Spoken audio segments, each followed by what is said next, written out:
cuando me digáis.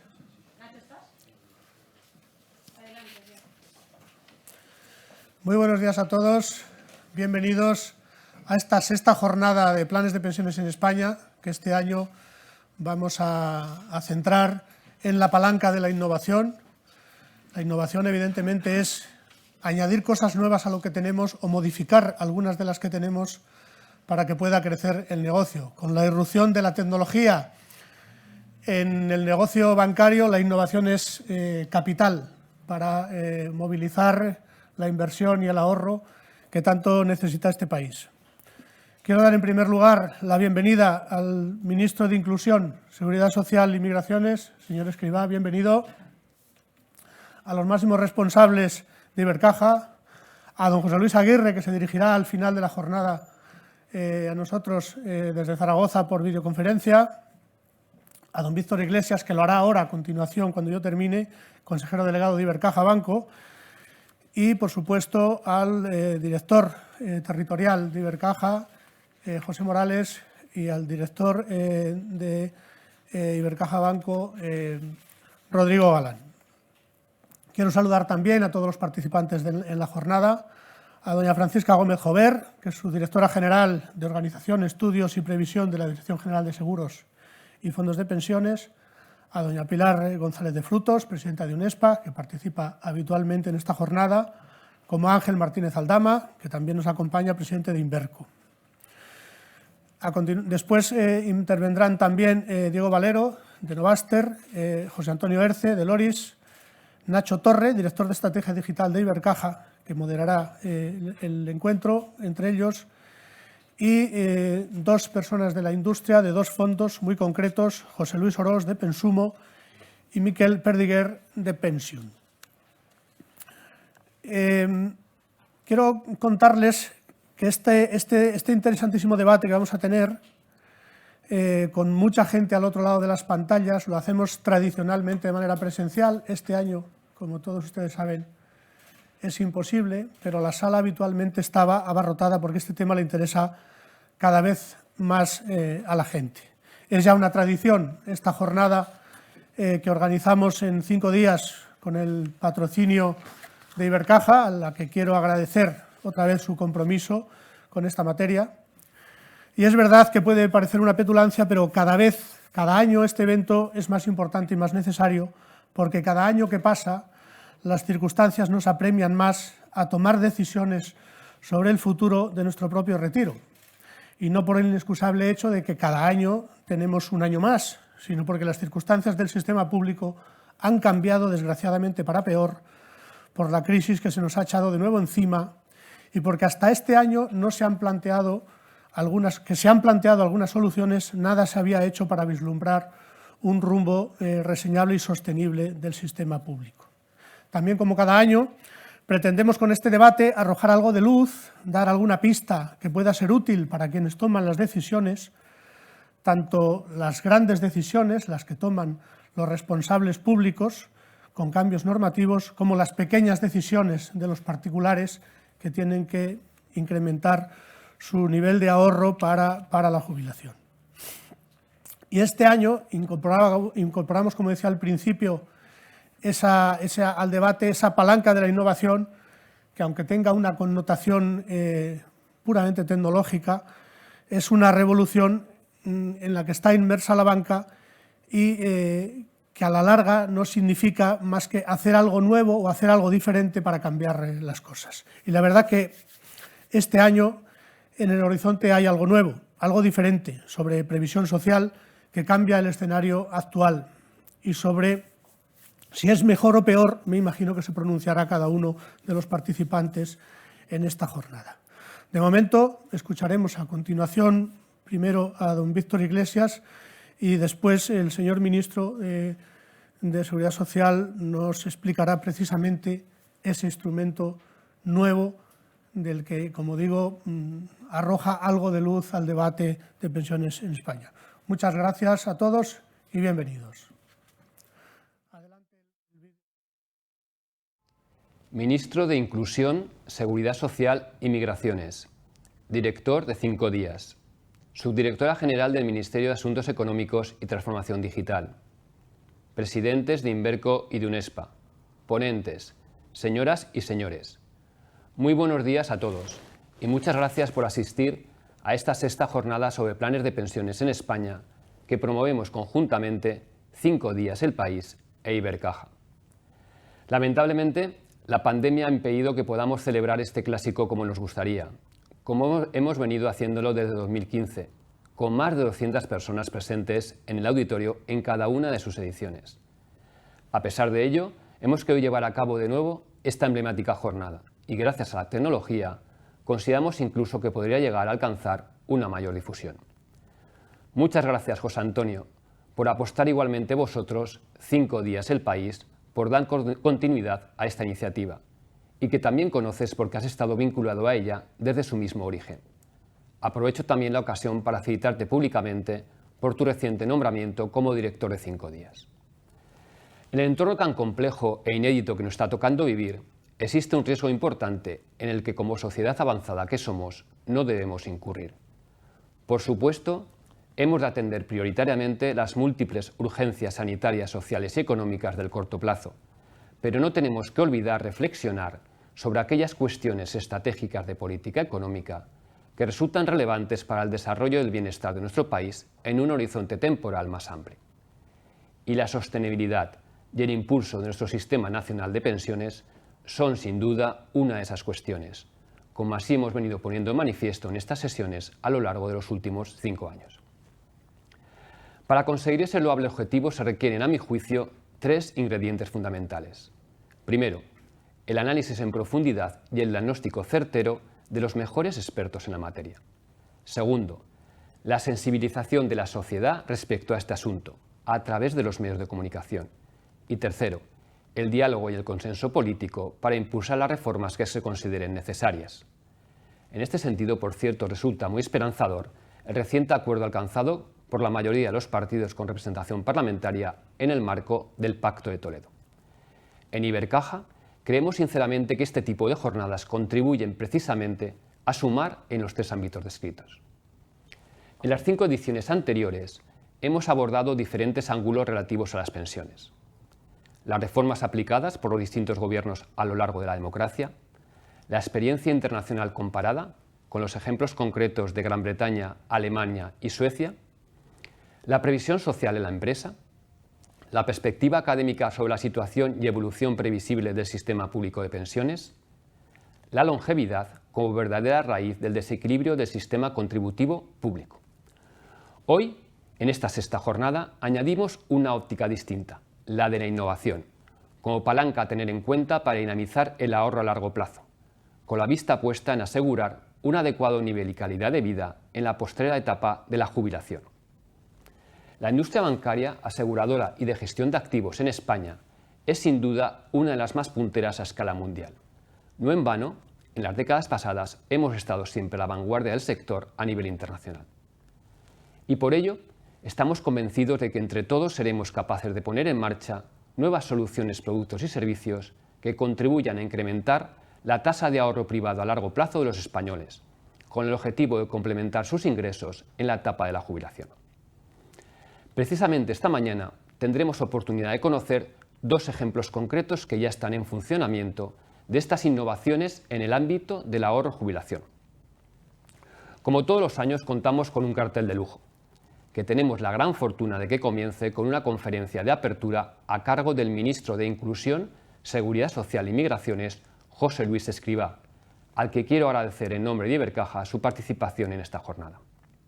En el primer panel conoceremos la experta visión de los presidentes de UNESPA e Inverco, Pilar González de Frutos y Ángel Martínez Aldama, a quienes quiero agradecer también su participación en las 6 ediciones de este foro, y de la subdirectora general de Organización, Estudios y Previsión Social Complementaria del Ministerio de Asuntos Económicos y Transformación Digital, María Francisca Gómez Jover, que igualmente ha tenido la gentileza de participar en varias ediciones anteriores. Esta mesa será conducida por Rodrigo Galán, director del Grupo Financiero de Ibercaja, un directivo de la casa con larga trayectoria y reconocimiento en el sector de bancas seguros. A continuación tendrá lugar un diálogo entre Diego Valero, presidente de Novaster y prestigioso especialista en materia de pensiones, y nuestro director de Marketing y Estrategia Digital, Nacho Torre, referente nacional en innovación y en experiencia de cliente. Siguiendo con unos formatos ágiles, el subdirector de 5 días, Juan José Morodo, realizará microentrevistas a José Luis Orós, CEO de Pensumo, y a Miquel Perdiguer, CEO de Pension. Y el director de 5 días, José Antonio Vega, completará este atractivo menú con una entrevista a José Antonio Erce, experto en longevidad y pensiones, conocido y reconocido por todos en nuestro sector. Y por último, clausurará el acto nuestro presidente de Ibercaja, José Luis Aguirre. En definitiva, en Ibercaja estamos de nuevo muy satisfechos con la calidad de este programa, que estamos seguros cumplirá con las expectativas de todos los que tan amablemente habéis respondido a la convocatoria digital de esta jornada. Estimado José Antonio, muchas gracias a 5 días El País por la organización, a los ponentes por sus valiosas aportaciones y a todos ustedes por acompañarnos. A todos les deseo una muy fructífera jornada. Muchísimas gracias, señor Iglesias, por sus palabras dirigidas a 5 días en este caso. Y nada más, vamos a comenzar ya el acto con las exposiciones de los materiales de los que vamos a debatir aquí. Y quiero darle la palabra y la bienvenida de nuevo al señor Escrivá, a José Luis Escrivá, ministro de Inclusión, Seguridad Social y Migraciones. Ministro, cuando quiera.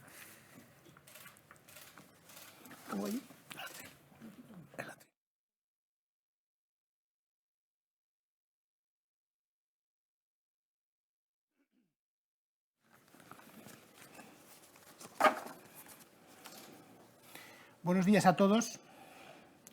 Quiero agradecer, antes de nada, al periódico 5 días y a Ibercaja por su amable invitación para poder estar hoy con ustedes y poder compartir algunas impresiones sobre lo que hemos hecho en el Gobierno y lo que pretendemos hacer en el Gobierno, con una reflexión primero de carácter muy general y después en mi ministerio, y después yo creo que en el punto que a ustedes más les puede interesar en este momento, que es en el ámbito de pensiones y singularmente de pensiones complementarias.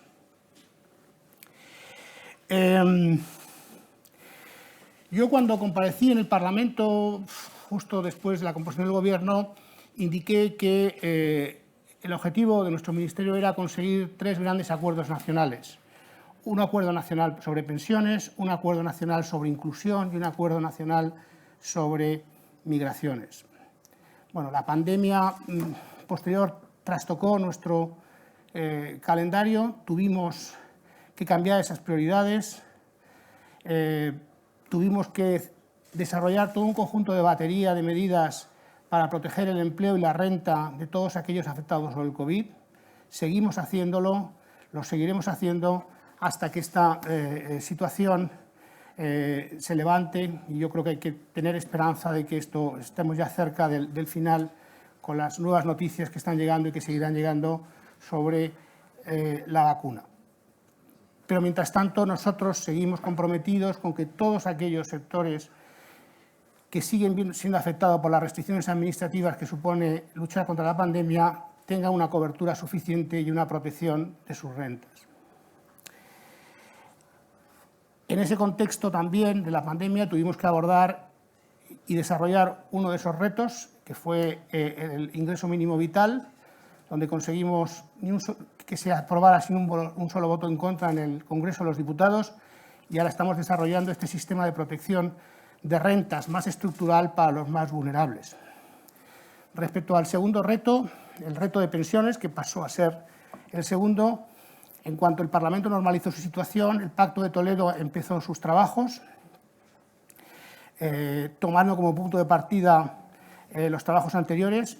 El Pacto de Toledo ha trabajado con una extraordinaria diligencia, se ha constituido un gran consenso y hace unos días, como saben, la Comisión elevó al Pleno del Congreso 21 recomendaciones dirigidas al Gobierno para desarrollar todo un conjunto de medidas que propicien un sistema de pensiones sostenible, seguro y, sobre todo, dar certidumbre a todos esos millones de pensionistas que durante los últimos años han sufrido tanto ante las noticias y las dudas sobre sus pensiones iban a estar garantizadas o no. El pacto culminará con su aprobación en el Pleno del Congreso de los Diputados en los próximos días, y a partir de ahí nosotros empezaremos a legislar. En ese proceso de legislar, voy a ahorrarles quizá por lo que es el detalle de las 17 y las 21 recomendaciones del Pacto de Toledo. Probablemente la que en este momento resulta de mayor interés para estas sesiones que han organizado ustedes, para estas jornadas, es la recomendación número 16, que lo que establece es el desarrollo y impulsa al Gobierno, pide al Gobierno el desarrollo de sistemas complementarios de pensiones. Bien, aquí el punto de partida, ya el Gobierno anticipándose a esta situación, el anterior Gobierno, la anterior legislatura, solicitó a la Autoridad Independiente de Responsabilidad Fiscal un informe sobre la fiscalidad de los planes de pensiones. Ese informe vio la luz hace unos meses y yo creo que es un informe que da muchas claves sobre algo que ya sabíamos y sospechábamos, que es que el infradesarrollo que hay en España de los planes de pensiones privados y el ahorro a largo plazo. Piensen que en España el ahorro a largo plazo es relativamente bajo, un 15% del PIB, estamos muy por debajo de los países de nuestro entorno. Bien, pues el análisis, yo creo, de la Autoridad Independiente de Responsabilidad Fiscal arroja luces sobre algunos de los problemas que subyacen a este tipo al infradesarrollo de los planes. Un desarrollo probablemente más significativo en planes individuales y un desarrollo más escaso en planes colectivos. El informe pone de manifiesto que, tal como están configurados en este momento la fiscalidad, no se produce un impulso del ahorro a largo plazo, por esos escasos números.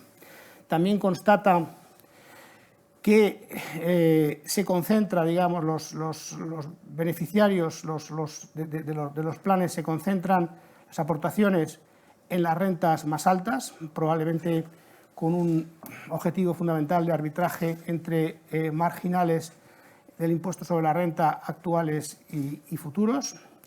Prácticamente no hay muy pocos jóvenes, hay rentas medias, es muy escaso, por lo tanto el sistema, desde el punto de vista fiscal, termina siendo un sistema regresivo y poco eficaz desde ese punto de vista. Por otro lado, el informe pone de manifiesto que el sistema es caro en las comparaciones, pero ya lo sabemos todos, los que tenemos planes, es un sistema caro en términos de costes, los planes individuales, sobre todo cuando lo comparamos con los planes colectivos y cuando lo comparamos con otros productos de inversión financiera. Eso ayuda a entender también por qué ese infradesarrollo. Por lo tanto, desde el Gobierno constatamos que hace falta un cambio de modelo que apueste decididamente por los planes colectivos, que son los que tienen comisiones más bajas y los que además sobre los que se puede trabajar mejor con distintos instrumentos de desarrollo del ahorro a largo plazo. Piensen ustedes que los planes colectivos en España suponen escasamente el 3% del PIB, unos 35.000 millones, es un número bajísimo.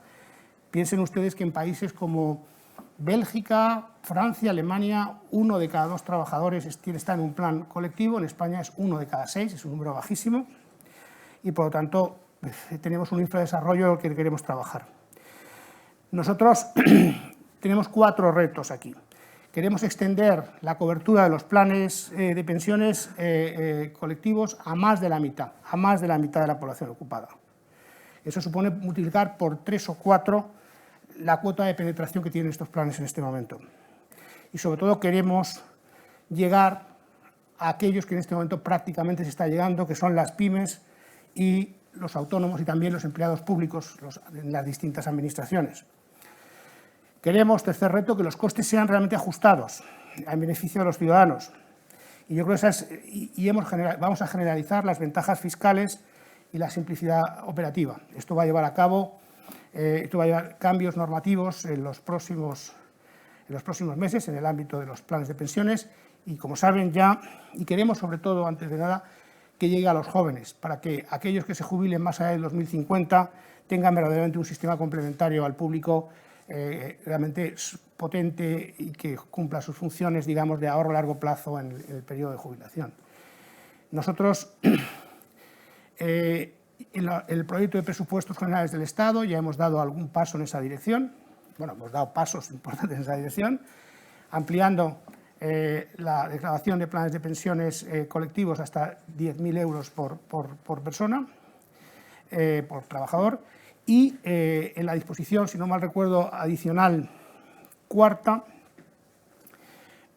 40, perdón, la edición 40, sí, exactamente, o por ahí, el número, el Gobierno se compromete a legislar de forma inmediata, de forma muy rápida, en la creación de un fondo de sponsorización pública de gestión privada, es decir, que va a ser el instrumento, pensamos, más importante para solventar uno de los problemas que hay, uno de los cuellos de botella en el área, digamos, de atracción, digamos, de promoción de fondos de pensiones en el ámbito que me he referido antes, de pymes, autónomos y empleados públicos.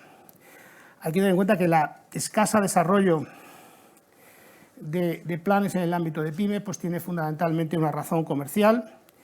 Las comisiones de gestión son claramente menores a las que se producen en el ámbito de los planes individuales y el coste de asesoramiento es más elevado.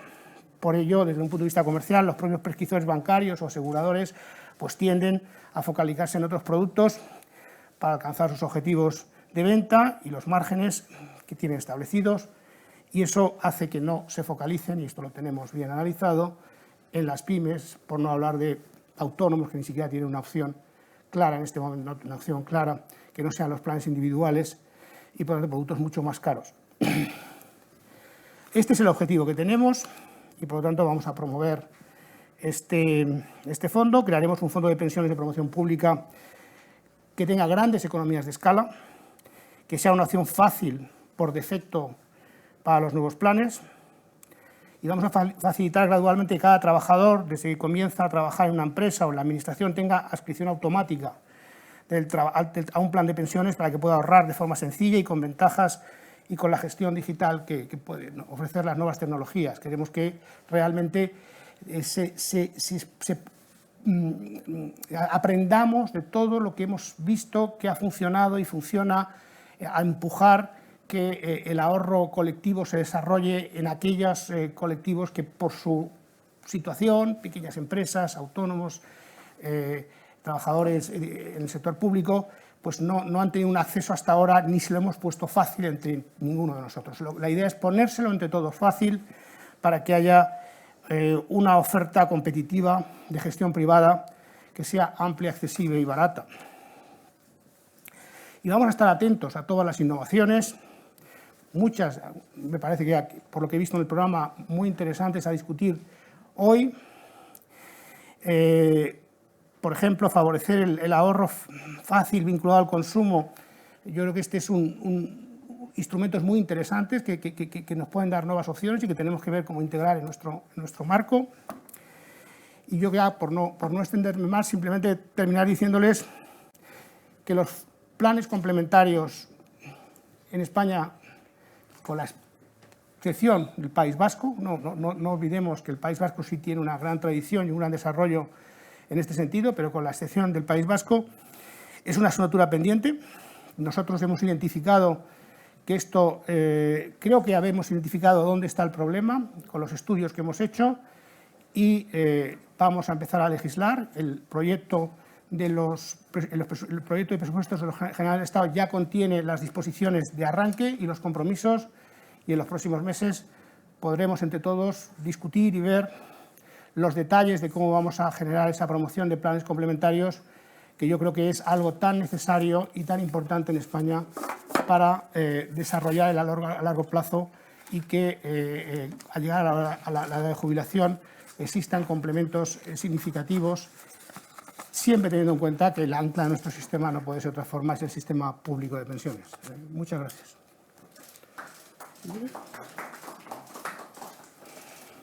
Muchísimas gracias, ministro, por tus palabras, por dibujar un futuro diferente en un país en el que, como muy bien dices, los niveles de ahorro son bajos y la gente tiene a lo mejor demasiadas expectativas con el sistema público en un momento de dificultad financiera, no como este, sino el que va a venir en los próximos meses y las próximas décadas por el envejecimiento de la población, y bien está disponer de instrumentos adicionales que de alguna manera descarguen la presión sobre el sistema público y que en paralelo sirvan para equipararnos pues, con los niveles de ahorro y de capitalización de la economía de otros países como los que has citado. Muchísimas gracias por tu intervención.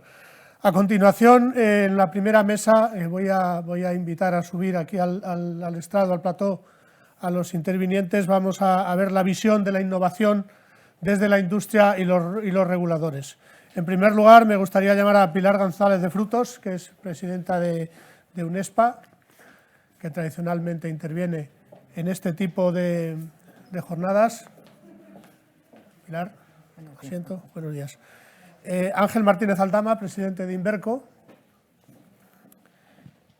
y Francisca Gómez Jover, que es su directora general de estudios de la Dirección General de Seguros y Fondos de Pensiones.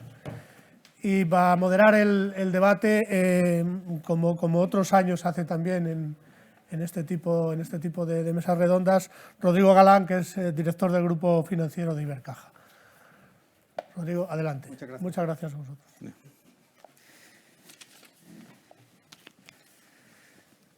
Buenos días.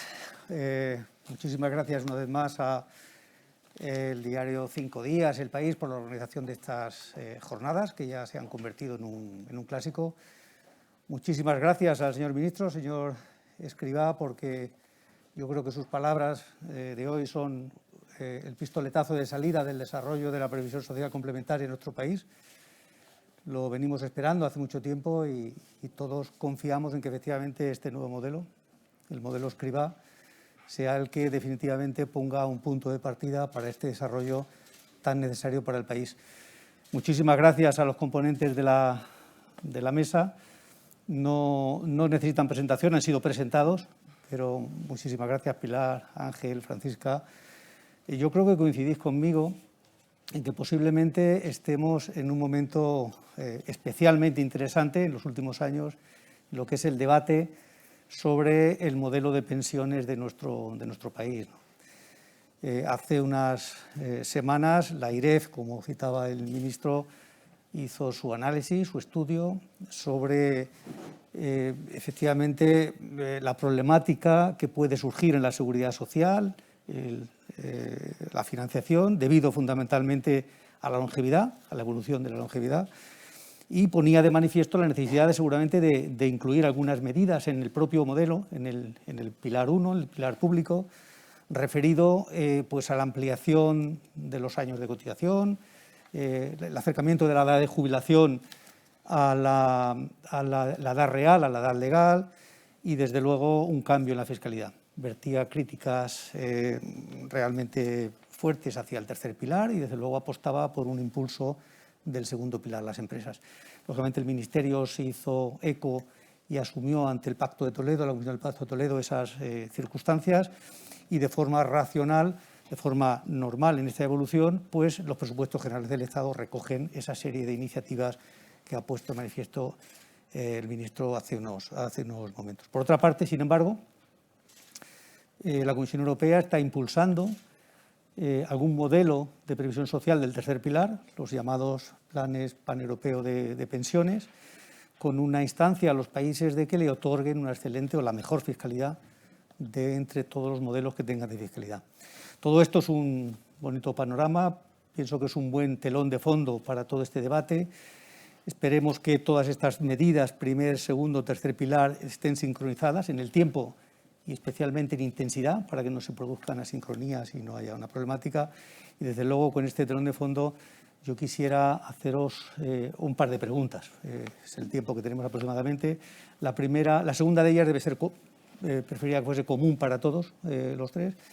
Y la primera, si te parece, Francisca, empezamos contigo. Hemos hablado de los planes paneuropeos de pensiones, que es tercer pilar, que está impulsado por la Comisión Europea y el Parlamento, y me gustaría saber que, en principio, al menos legislativamente, el año 21 los planes, los PEPs, denominados PEPs, estarían vigentes en nuestro país. En tu opinión, en la opinión de la Administración, del regulador, del supervisor, ¿cómo está la industria de preparada? ¿Estamos a nivel? ¿Nos estamos preparando?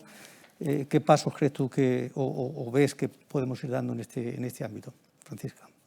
Bueno, lo primero, buenos días a todos. Muchas gracias a 5 Días, al País y, por supuesto, a Ibercaja por invitar a la Dirección General de Seguros y Fondos de Pensiones a esta jornada a la que asistimos todos los años y que siempre trata temas de interés y para el sector. Y bueno, espero que estéis todos bien. Siempre empiezo diciendo esto en estas épocas tan difíciles, todos los que estáis aquí y todos los que nos estáis escuchando.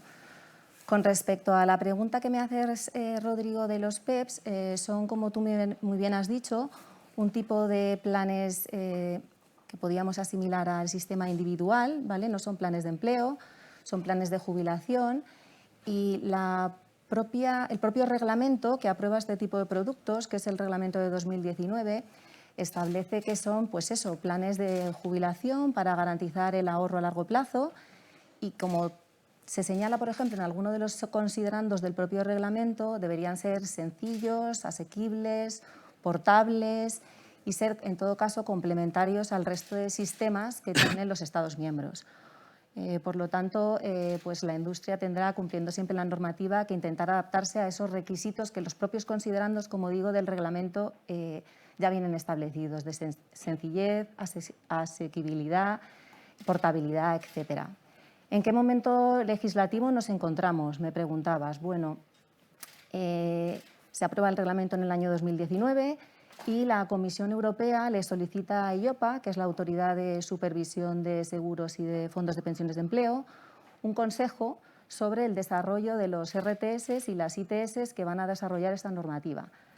Las RTS es la documentación que hace referencia a materia regulatoria y se establece, por ejemplo, el tipo de información básica que hay que facilitar a las personas que vayan a contratar este tipo de productos, y las ITS serían en materia más de implementación y desarrollaría temas pues, como, por ejemplo, el tipo de documentación que las entidades que produzcan o que comercialicen este tipo de productos tienen que facilitar al supervisor, incluso al supervisor nacional, y la documentación que el supervisor nacional facilita a EIOPA.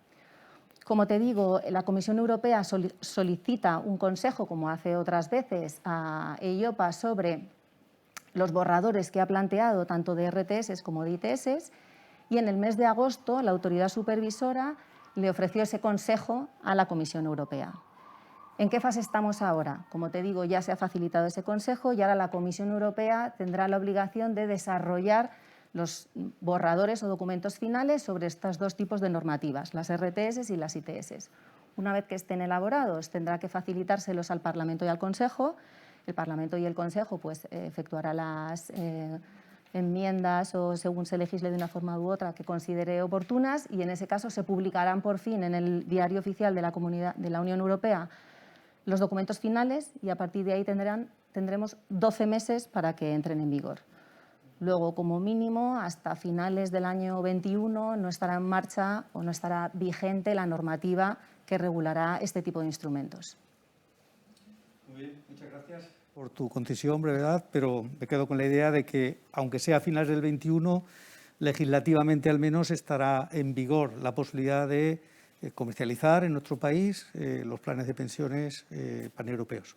Dependerá un poco, ya te digo, del plazo en el que la Comisión Europea facilite al Consejo y al Parlamento los borradores finales, el plazo en el que contesten el Consejo y el Parlamento, perdón, y finalmente pues, la publicación en el boletín oficial de la Comunidad Europea será el que dé el pistoletazo de salida para los 12 meses de implementación. Perfecto. Muchas gracias. Pilar, permíteme que en tu doble condición te pregunte, como presidenta de UNESPA, la patronal del sector asegurador, y también como vicepresidenta de COE. El ministro, lógicamente, nos ha indicado la decidida apuesta del Gobierno por los planes de pensiones de empleo. Nos parece además fenomenal a la industria.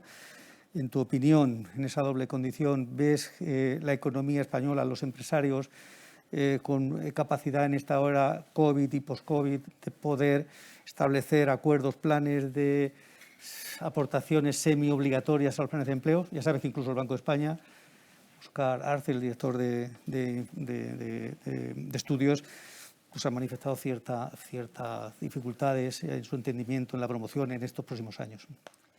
Gracias, Rodrigo. Muy buenos días a todos y también muchísimas gracias a Ibercaja, El País Economía y a 5 Días por la organización de esta jornada y por permitirnos de nuevo estar aquí compartiéndola.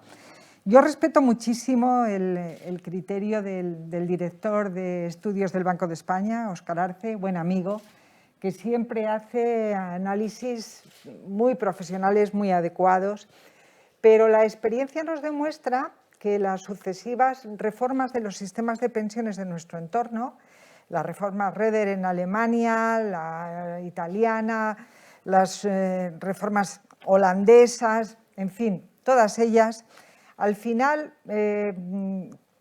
se realizan en aquellos momentos en que los sistemas de pensiones están sometidos a una fuerte tensión.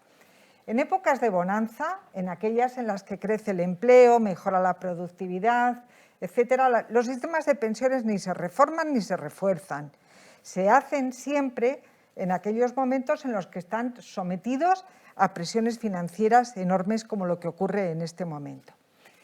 Es verdad que la reforma, por ejemplo, del 2011, es del 2011. Curiosamente no es del 2007 o del 2005, es del 2011. Un momento en el que efectivamente estábamos con nuestras cuentas públicas muy comprometidas. Con la crisis del petróleo en los años 80, pues probablemente a ninguno se nos habría ocurrido que fuera el momento propicio, pero fue cuando se hizo la reforma industrial en nuestro país, la reconversión industrial. Las cosas se hacen cuando hay que hacerlas y probablemente ese es el momento. Es verdad que la situación laboral no es ahora la más propicia, yo no lo negaré, pero me gustaría recordarle al público que el sistema británico, que es un sistema de adscripción por defecto, se tomó un plazo de 6 años desde que empezó a rodar en el 2012 hasta alcanzar una velocidad de crucero en el 2018.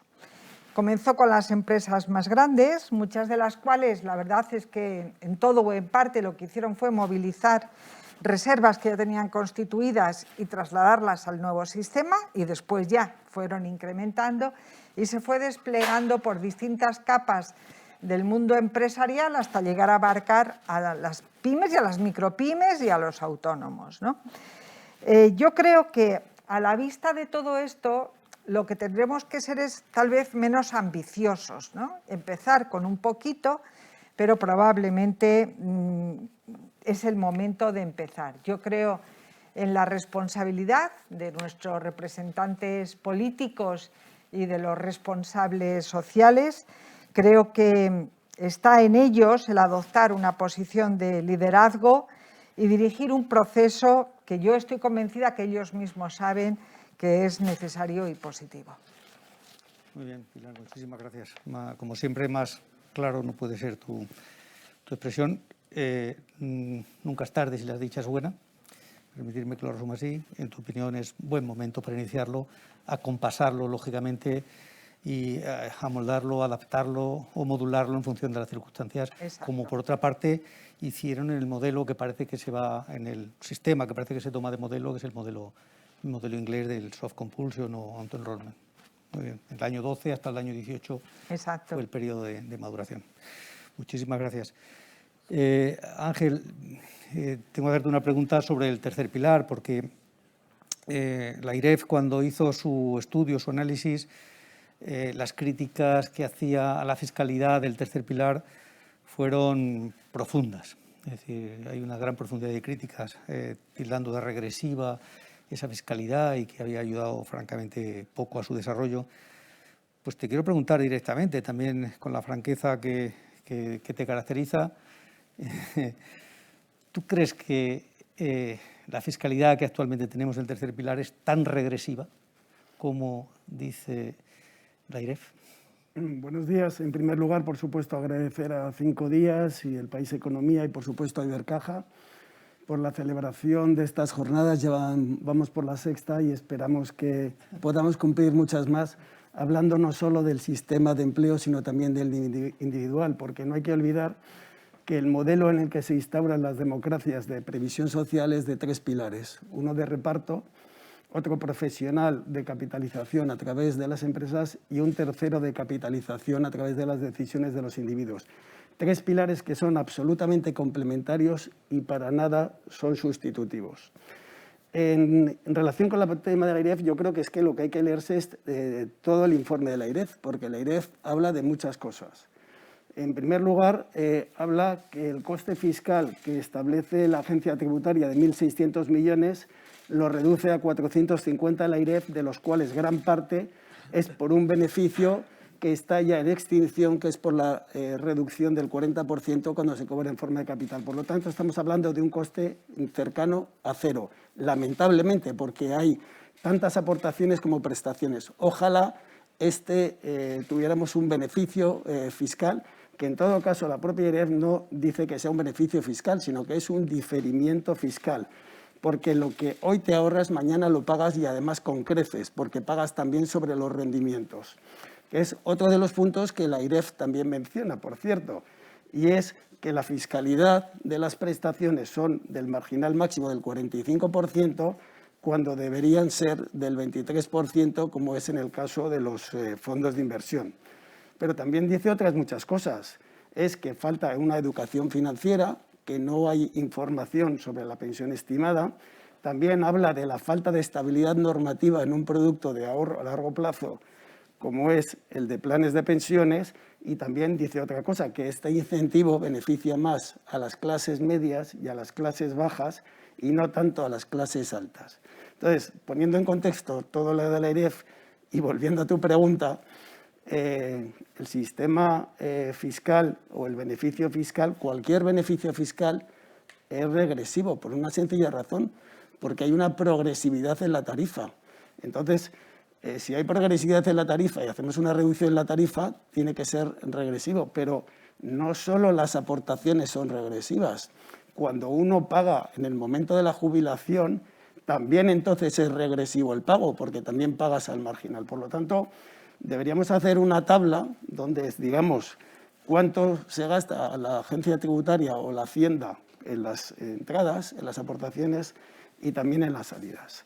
Si tengo un par de minutos en esta primera intervención más, y por centrarme en el proyecto de ley de presupuestos, estamos hablando, los planes de pensiones hoy representan 113.000 millones de euros, 7,5 millones de partícipes, de los cuales 3 millones, no hay que olvidarlo, 3 millones aportan anualmente. Y aquí en la ley de presupuestos, en el proyecto de ley, hay 2 medidas. Una muy positiva, pero que es de maduración lenta, que es muy lenta, que es la creación de este fondos de pensiones de promoción pública, que lamentablemente va a costar tiempo en implementarlo. Y ojalá esto se hubiera implementado hace 20 años. Por lo tanto, bienvenido esa iniciativa de poner en marcha algo que cambie el sistema de empleo. Pero insisto, que es de maduración lenta, no solo en su aprobación, regulación y posterior puesta en marcha, que esto va a llevar algo más de un plazo máximo de 12 meses, sino que también, y por lo tanto mucho tiempo de maduración, insisto, que quede muy claro que estamos muy a favor que se mueva una ficha en el sistema de empleo, porque le hemos venido demandando muchas asociaciones durante muchos años. Pero hay otra mala noticia que es muy mala. Igual que la primera es positiva, pero de maduración muy lenta, esta es negativa y de maduración inmediata. Y es una laminación en el límite fiscal del 75%, bajando de 8.000 a 2.000 euros. Y en este sentido, pues cuando uno mueve una pieza, pues hay que moverlas todas en sintonía para que el reloj siga funcionando.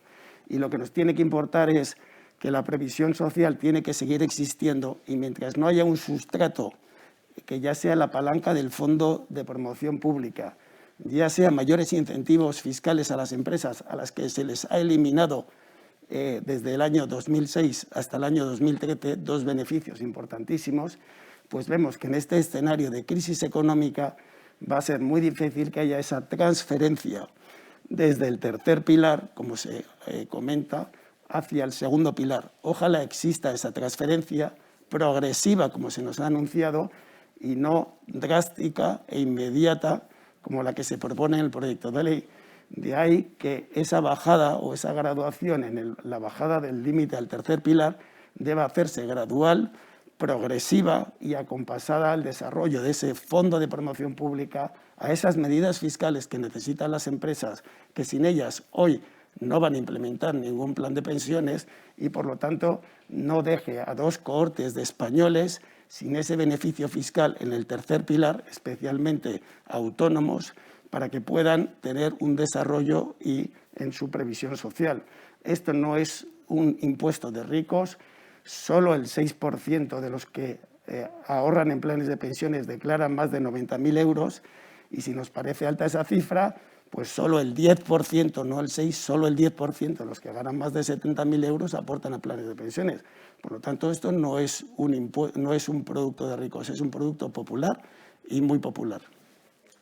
Muy bien, muchísimas gracias, Ángel. Veo, además, por la expresión, las afirmaciones de la presidenta de UNESPA, que hay total sintonía con ese, lógicamente, entre las dos instituciones. O sea que, si os parece, en 2 minutos pasamos a la siguiente pregunta, que en principio es común para los 3 miembros de la mesa. Estamos asistiendo en este panorama pues, a ciertos productos o ciertas iniciativas que pretenden innovar en el campo del ahorro a largo plazo, el ahorro para la jubilación. Hay entidades que la están comercializando, hay otras que entendemos que está en preparación y desde luego es algo que lo vamos a tener aquí. Yo quisiera saber vuestra opinión desde el punto de vista de la administración, regulador, supervisor y también de la industria, lógicamente, ¿qué opinión nos merecen este tipo de iniciativas como el ahorro a través del consumo o los complementos de pensión a través de la hipoteca inversa o fórmulas similares como las que tendremos ocasión de ver en la segunda parte de la mesa? Si te parece, Francisca, puedes empezar tú. Muy bien. Con respecto a la hipoteca inversa, yo creo que es un producto que casi no se ha desarrollado en España y menos en el mercado asegurador. Y bueno, pues en el momento en el que se desarrolle tendrá que garantizar en la contratación la trazabilidad y la transparencia para aquellas personas que la vayan a contratar. Pero como digo, es un producto que no está muy desarrollado todavía. En cuanto a otro tipo de productos más basados en, como hablamos hoy, de palanca de innovación, por supuesto, cuando superemos esta situación en la que estamos ahora mismo, que yo creo que es prioritario para todos los sectores, tanto las nuevas tecnologías como las finanzas sostenibles pues son los 2 temas que están encima de la mesa, que son retos para el mercado financiero en su conjunto y para el mercado asegurador y el mercado de las pensiones complementarias pues con carácter particular, ¿no? La Dirección General de Seguros y Fondos de Pensiones, como supervisor, como tú muy bien has dicho, siempre ha estado muy alineada con estas nuevas tecnologías y quizá este tipo de nuevos productos, como los vinculados los que vinculan la jubilación y el consumo al ahorro, pues se puedan incluir dentro de estos nuevos tipos de productos de innovación financiera. Como digo, yo creo que la Dirección General de Seguros y Fondos de Pensiones y en general todo el Ministerio está muy vinculado con este tipo de temas y como ejemplo, pues simplemente poner encima de la mesa la aprobación la semana pasada en la Comisión de Asuntos Delegados y Transformación Digital de la Ley de Transformación Digital del Sistema Financiero. Aquí, como digo, se incluye un nuevo proyecto que sería el del Sandbox, en el que la dirección está absolutamente implicada. Como conocéis, es un entorno de pruebas en el que precisamente se prueban este tipo de proyectos que todavía no tienen regulación normativa específica y que sean innovadores para el sistema financiero en su conjunto. Y la dirección trabaja directamente en estos nuevos proyectos, puesto que opera como supervisor de estos nuevos proyectos, plataformas, productos, aplicaciones que se vayan a analizar dentro del Sandbox. Desde ese punto de vista, pues ya os digo, todo lo que sea innovación financiera que suponga un valor añadido para el mercado financiero y en particular para el mercado de las pensiones complementarias y que suponga en último término, permitirme desde la labor del supervisor, pues por ejemplo, mayor protección a los asegurados o mayor oferta para los asegurados siempre encuadrada dentro del mundo de la transparencia y la protección, pues se consideran productos interesantes, adecuados y lo que hay encima de la mesa ahora mismo. Muchísimas gracias, muy clara la respuesta y muy oportuna en este momento tras la aprobación de la ley denominada de Sandbox, ¿no? Ángel, ¿tu opinión al respecto? Bueno, yo, como tenemos poco tiempo, está muy bien que transformemos todos los inmuebles, que tenemos 4,5 billones ahí embalsamados en ahorro inmobiliario, también en productos de pensiones, esto está muy bien, pero vamos también a construir, y si me permites, en este poco tiempo que me queda, quiero volver a insistir en los problemas que tenemos hoy día, y los problemas que tenemos hoy día es que hay un proyecto de ley que claramente va a reducir de una manera drástica a los individuos sus posibilidades de ahorrar a largo plazo, que la alternativa que se plantea va a madurarse muy lentamente y que por lo tanto requiere tiempo, y por lo tanto hay que acompasar esa bajada de límites en el tercer pilar hacia el segundo pilar, hay que graduarlo. El límite no se puede dejar en 2.000 euros. Con esto estamos dejando fuera de la población, y ya no sé si debe estar en 4.000 o en 5.000, pero por ejemplo si se estableciera en 4.000 habría un 15% más de los que aportan a planes de pensiones que podrían hacerlo y que ahora se verían cercenados con esta posibilidad. Y el derecho comparado es lo que nos tiene que guiar.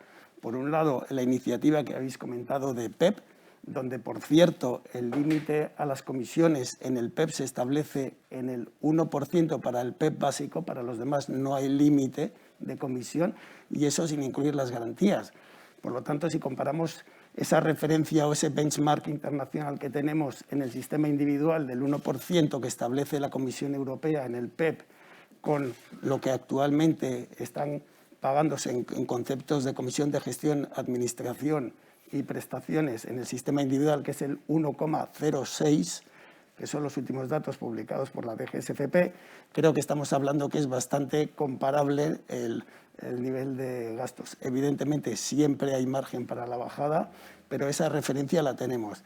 Y la otra referencia que a veces también se comenta es con los fondos de inversión domésticos, donde antes de MiFID, que por razones legales han tenido que separar determinados gastos, la comisión estaba en el 0,94 en fondos de inversión, incluyendo fondos institucionales y fondos a minoristas, y si lo comparamos con los fondos en el planes de empleo que son institucionales de empleo y mayoristas, los de individuales, estamos en el 0,85. Si solo contáramos los individuales, estaríamos hablando del 1,06. Por lo tanto, son comisiones perfectamente comparables y, claro, evidentemente siempre más altas que en un sistema donde no hay comercialización. Segundo lugar, la CMU, aprobada actualmente por la Comisión Europea, establece ya estudios para promover el autoenrollment a nivel de la Unión Europea. Aprovechemos esta próxima ley para establecer un autoenrollment, una inscripción por defecto. Estas son las tendencias modernas, las tendencias internacionales que se están imponiendo y se están promoviendo por la Comisión Europea. Y, por lo tanto, en ese sentido, deberíamos ir hacia una gradualidad y no hacia una laminación o una reducción drástica en las posibilidades de ahorro para nuestros ciudadanos. Muy bien, muchísimas gracias, muy clara y muy concreta la opinión, ¿no? Pilar, en tu opinión, y siéntete libre de ampliar lo que necesites. Tenemos algún minuto todavía, escasos, pero tenemos algún minuto, siéntete con libertad. La pregunta es esta, Perfecto. pero... Bueno, yo creo que la pertinencia de los sistemas de licuación de patrimonio, ninguno estamos en condiciones de poderla discutir, porque efectivamente ahí tenemos una buena masa de ahorro que puede ayudar.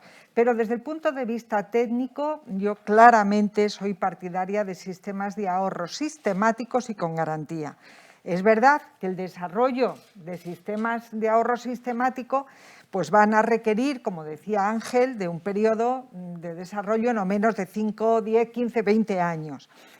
Pero si esa es la perspectiva y si tan convencidos estamos de que efectivamente crear pilares de previsión social complementarios al primer pilar público es bueno para el desarrollo social y económico de este país, porque crearemos masas de ahorro grandes con las que poder financiar el crecimiento de nuestra propia economía, algo de lo que España está claramente carente, no es consistente con esas creencias el adoptar una regulación de diferimiento fiscal como la que efectivamente tenemos encima de la mesa en el Parlamento con el proyecto de ley de presupuestos. Sinceramente, creo que responde el proyecto de ley de presupuestos y este latigazo fiscal, este hachazo fiscal, como decía antes Ángel, a los sistemas de pensiones complementarios del tercer pilar, pero realmente a la previsión social complementaria, porque en el segundo pilar hoy no hay ni un solo empresario que ponga más de 3.500 euros al año por trabajador. Luego, pensar en que se compensan con esos incrementos importantes para el segundo pilar no es verdad, no se compensan. ¿Cuál es, por tanto, la finalidad única y exclusivamente recaudatoria a corto plazo? ¿A qué plazo? Al del 2022 y 2023, no más, porque solo de esa manera se entiende que se produzca limitación en las aportaciones al tercer pilar sin que exista disponible ninguna alternativa para los ahorradores. Y ahí es, como ha dicho Ángel, en el momento en el que estamos. Si un sistema de fondo de pensiones de promoción pública va a tardar en dinamizarse, en crearse, en dinamizarse no menos de 5 años. En ese periodo hay 6 de cada 10 trabajadores de este país que no van a poder ahorrar con beneficio fiscal para su jubilación más que un máximo de 2.000 euros al mes. Creo que el tema no responde a la finalidad pretendida. Muy bien. Muchísimas gracias. Yo creo que no se puede, damos por finalizado, lógicamente, no se puede decir más cosas en menos tiempo. No se pueden decir más cosas más claras y más documentadas en menos tiempo. Muchas gracias, Francisca. Muchas gracias, Ángel. Muchísimas gracias, Pilar.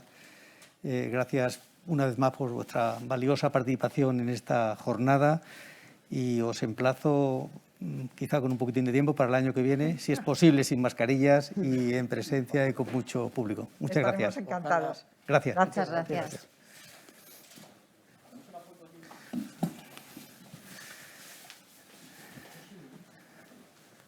Sí. Muchísimas gracias a los 4 por vuestras aportaciones muy interesantes. Creo que hemos abierto mucho el foco sobre lo que era nuestra intención inicial, que íbamos a hablar de innovación, pero al final siempre salen los viejos temas que de alguna manera condicionan el ahorro privado en ese segundo y tercer pilar del sistema de protección. Ahora vamos a tener una conversación precisamente sobre innovación. Algunas cosas se han dicho, alguna cosa ha dicho Francisca Gómez Jover sobre innovación de nuevos productos financieros destinados, algunos de ellos, al ahorro, pero ahora va a haber un cara a cara entre Nacho Torre, que es director de Marketing y Estrategia Digital de Ibercaja, al que invito ya a tomar asiento en el plató, que vaya a dialogar con Diego Valero, que es presidente de Novartis, un estudioso del envejecimiento y la previsión social en España desde hace muchísimos años. Por favor, adelante, cuando queráis. Gracias, José Antonio, por la introducción. Diego, gracias hoy por acompañarnos en esta sexta jornada que organizamos entre 5 días, El País Economía y Ibercaja. La verdad es que eres una de las voces más autorizadas a nivel internacional en el ámbito de la economía conductual. Te apasiona ayudar a las personas, sobre todo cuando hablamos de su salud financiera. Las finanzas forman parte de la salud, como el ejercicio, como la alimentación también. Cuando hablamos de cómo pueden ahorrar para el futuro, sabemos que eso te gusta mucho. Lo haces desde tu empresa, desde Behavioral Way, desde B-Way, y además también asesoras a empresas, a organismos, desde la empresa también que fundaste ya hace algunas décadas y que presides, Novaster, y has tenido la ocasión de colaborar pues, con la Comisión Europea, con la OCDE, con el Banco Interamericano para el Desarrollo. La verdad es que llevas una experiencia amplia y que además compartes con mucha generosidad pues en lugares tan a lo mejor poco previsibles como el Colegio Internacional Montessori, que, llegando a chicos jóvenes para que estén mejor preparados para el futuro. Es una gran suerte para ellos. También en la Universidad de Barcelona, en la London School of Economics, donde el programa que diriges académicamente, el Global Pensium, contó en su última edición, hace unas pocas semanas casi, con 2 premios Nobel, nada menos, además del primer ministro, igual que hoy. Y bueno, pues todo eso te ha llevado a escribir cientos de artículos, algunos libros, y ser una persona que conoce, que es muy consultada frecuentemente por la Comisión Parlamentaria del Pacto de Toledo. Todo esto, como hemos estado hablando esta mañana, sabemos que lo conoces muy bien. Pero bueno, hoy queríamos aprovechar el honor que tenemos de contar contigo pues para que nos digas casi lo primero de todo, qué es la economía conductual y por qué en un foro dedicado a las pensiones hablamos de economía conductual. Claro, Nacho. Bueno, por supuesto, muchísimas gracias por tus palabras, que me dan también idea de lo viejo que soy ya, porque todo eso se hace con los años sobre todo. Y gracias a Ibercaja, a 5 días al país, por su amabilidad de invitarme hoy. Bueno, yo creo que la economía del comportamiento, lo dice el título, la economía del comportamiento es la palanca de la innovación. La economía del comportamiento lo que hace realmente es traducirnos una cosa que pasa en la realidad, pero que los modelos económicos tradicionales no han recogido. Lo que pasa en la realidad es que nuestras decisiones no son mayoritariamente racionales. Son decisiones, en muchos casos, instintivas, emocionales. La parte racional, el 5% de cosas que decidimos racionalmente son las que nos han llevado a dominar el mundo. Pero el 95% restante es lo que nos ha llevado a sobrevivir como especie. Entonces, la cuestión está en que los enfoques económicos están hechos para personas racionales. Y nosotros, como digo, tomamos la gran parte de nuestras decisiones son por la percepción de las cosas y por la emoción que sentimos con respecto a las cosas. Entonces, la economía del comportamiento lo que hace es incorporarle a la economía tradicional, le incorpora elementos de psicología para conocer mucho más el comportamiento de las personas. La verdad es que resulta interesante y es esperanzador en un mundo tan tecnológico saber que el 95% del progreso se debe al instinto, a la emoción y al factor humano, que es lo que las máquinas confiemos en que no sean capaces de hacer, ni siquiera en nuestra industria del ahorro. Seguro. Y si pensamos ya en el mundo del ahorro y el ahorro a largo plazo, ¿cuáles son esas claves de intuición, de emoción o psicológicas que más influyen en cómo ahorramos o cómo podríamos ahorrar? Bueno, yo creo que nos influyen lo que llamamos en general, ya es un lenguaje común, lo que llamamos sesgos. Los sesgos son desviaciones de la conducta racional y son desviaciones que se producen de una forma sistemática. Esas desviaciones se producen sobre todo desde un punto de vista cognitivo, es decir, cómo percibimos la realidad que nos rodea. Seguramente estaremos viendo una misma cosa tú y yo, pero la percibiremos distinta porque somos distintos. Y además seguramente esa cosa nos hará sentir una emoción distinta también a ti y a mí. Por lo tanto, lo que tenemos que entender es que el ahorro, en primer lugar, estamos preparados para el disfrute inmediato. La gente goza más con aquellas cosas que le hacen vivir una emoción o una percepción de satisfacción inmediata. El ahorro es una percepción de satisfacción diferida y nos cuesta mucho empatizar con lo que llamamos el yo futuro, es decir, nosotros dentro de un tiempo. Por lo tanto, preferimos el disfrute inmediato, que normalmente viene dado por el consumo de las cosas. Al fin y al cabo, el ahorro no es más que un consumo diferido en el tiempo, pero preferimos el consumo inmediato. Son las satisfacciones que nos genera nuestro cerebro, que ahí la verdad es que nuestro cerebro no nos ayuda mucho, porque el cerebro tiende a ubicar en el mismo espacio, en las mismas regiones cerebrales que se encienden cuando estamos sufriendo una pérdida, son las que se encienden cuando estamos ahorrando.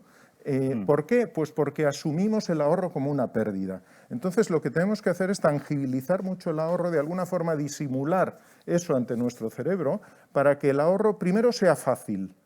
Todos los sistemas de motivación que no te cambian la sensación de status quo, es decir, de cómo estás en este momento, la situación de satisfacción inmediata, cualquier cosa que te limite eso te va a dificultar el ahorro. Por lo tanto, tenemos que conseguir, en primer lugar, que ese tipo de desviación natural que se produce en nosotros sea una desviación que podamos suavizar, podamos poner como una alfombra roja, ¿no? Y luego que consigamos, lo más difícil en el comportamiento humano es cambiar hábitos.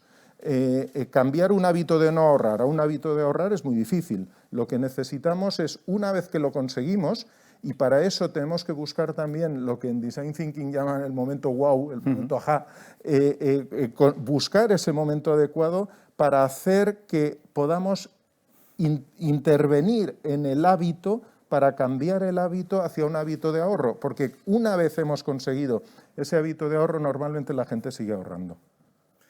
La verdad es que te escuchamos y recordamos a veces, aprende inglés sin estudiar, adelgaza sin dejar de comer, sí. Deja de fumar por hipnosis. Eso es cierto, la cultura de la inmediatez, claro. A veces lo racional, emocional, el yo presente, el yo futuro, el no alterar el status quo, suena muy sugerente para que las empresas que nos dedicamos a tratar de ayudar a ahorrar a nuestros clientes, pues podamos aprovechar todo este conocimiento de la economía conductual y pensando en eso, en un modelo de asesoramiento en el que, por ejemplo, nosotros como entidad Ibercaja creemos mucho en el coach financiero, en la persona que te ayuda pues, para un futuro en función de tu situación actual, de cómo se pueda desarrollar, del tipo de familia o vida que quieras llegar a tener. ¿Cómo puede a un asesor ayudarle a tener conocimiento de economía conductual o que la empresa donde trabaja introduzca la economía conductual como una herramienta para acompañarle? Yo creo que lo primero tenemos que entender que nosotros, nuestro cerebro procesa el pensamiento a dos niveles, lo que llamamos el sistema 1 y el sistema 2. El sistema 1 es este intuitivo que comentábamos, el sistema 2 es el sistema racional. Nosotros lo que tenemos que hacer es captar la atención del sistema 1 con algún tipo de enganche como puede ser el emocional. El enganche emocional funciona muy bien cuando nos dirigimos a una persona y le hacemos referencia, por ejemplo, y hablando de su yo futuro, a su familia.